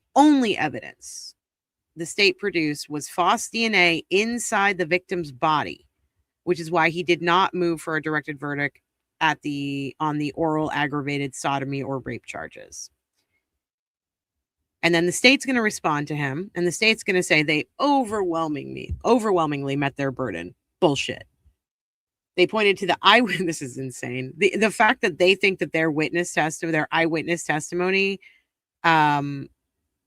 said that it matched the person that they saw walking down the street matched Faust is ludicrous. We saw those sketches. They look nothing like Edrick Faust. So they say they overwhelmingly met their burden. They pointed to the eyewitness testimony of a man matching Faust's description fleeing the area. What about the white dude in the white t-shirt and jeans? Didn't care to follow up on that guy for some reason. The medical examiner's testimony regarding the brutal nature of the assault and the murder, which apparently doesn't match up with just regular old sex and drainage and, boyfriend kind of sex, the kind of DNA that should be there. Bullshit. And the fact that Faust's DNA was found intimately inside the victim's body at the crime scene that was intentionally set on fire to destroy that very evidence. And of course, Judge Lisa Lott, in her infinite wisdom, I say that with a huge dose of sarcasm, denied the motion for a directed verdict. Of course she did. She explained that in a cold case built heavily on circumstantial evidence, it is entirely up to the jury to weigh that evidence and draw reasonable inferences. Because there were clear conflicts in the evidence presented by both sides, the case must go to the jury to decide. And then she goes ahead and she dismisses the jury for the day. And because I guess Cruz's wife was rushed to the hospital, she pushed the start time. So nice of her. She pushed the start time to 12 noon for day 9. with the possibility of canceling the session entirely depending on the circumstances. So that's where we are for today. I cannot believe we managed to do that in like 2.5 hours. And here's the sad thing. The next day, I assume we're going to get into either a charge conference we'll probably definitely have that's me. That's awesome. We'll probably have a charge conference. I don't think that we'll get into closing arguments on the same day, but I could be wrong. I don't know. I don't know what she plans to do with her court. But I feel like the next one is going to be charge conference, and then they'll bring the jury back in, closing arguments, and then the jury will deliberate. That's what I assume is going to happen. So for now, I just got a yawn take over me. God, I really got to wake up. I have so much work to do today. Let's see. Oh, Kendra says they canceled the next day, and then when they came back the day after, she was all pissy because she didn't hear from Cruz. I dislike her. I dislike her as well. Okay, so, I mean, regardless, we're not watching this live, so we will be back for day 9. I haven't decided if I'm able to do that tomorrow or not, because on Saturdays, I generally edit episodes for I Think Not, True Crime Rundown, and usually that takes up most of my day. So I don't know if I'll be able to come back tomorrow. Excuse me. Monday, we have our not dueling, but we have 2 streams happening on Monday. And I hope that you all will be there with us on Monday morning. We are going to be covering the explosive kind of civil suit that has been brought against Karen Reed and Aiden Carney, aka Turtle Boy, by 4 of the Haas defendants. And they are Brian Albert, Jen McCabe, Colin Albert, and old Higgy Bear himself. So we're covering that. Rebecca and I are covering that at 8:30 in the morning on Monday. We'll be coming back later in the afternoon around 4 p.m. for a members only live, where we are breaking down the Carrie Roberts interview that just came out. It's a doozy. Don't want to miss it. So in the meantime, please go and like and share and comment and subscribe and become a member and send us a tip if you can.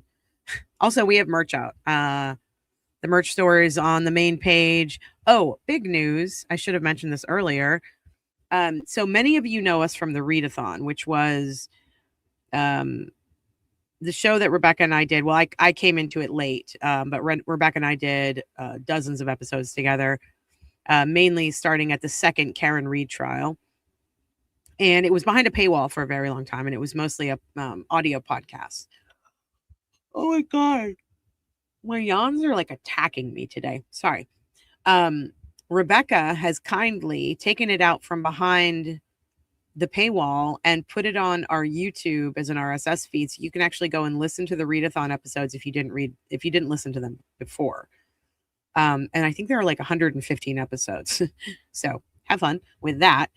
But that's out now. So that's kind of awesome. I'm pretty excited about it.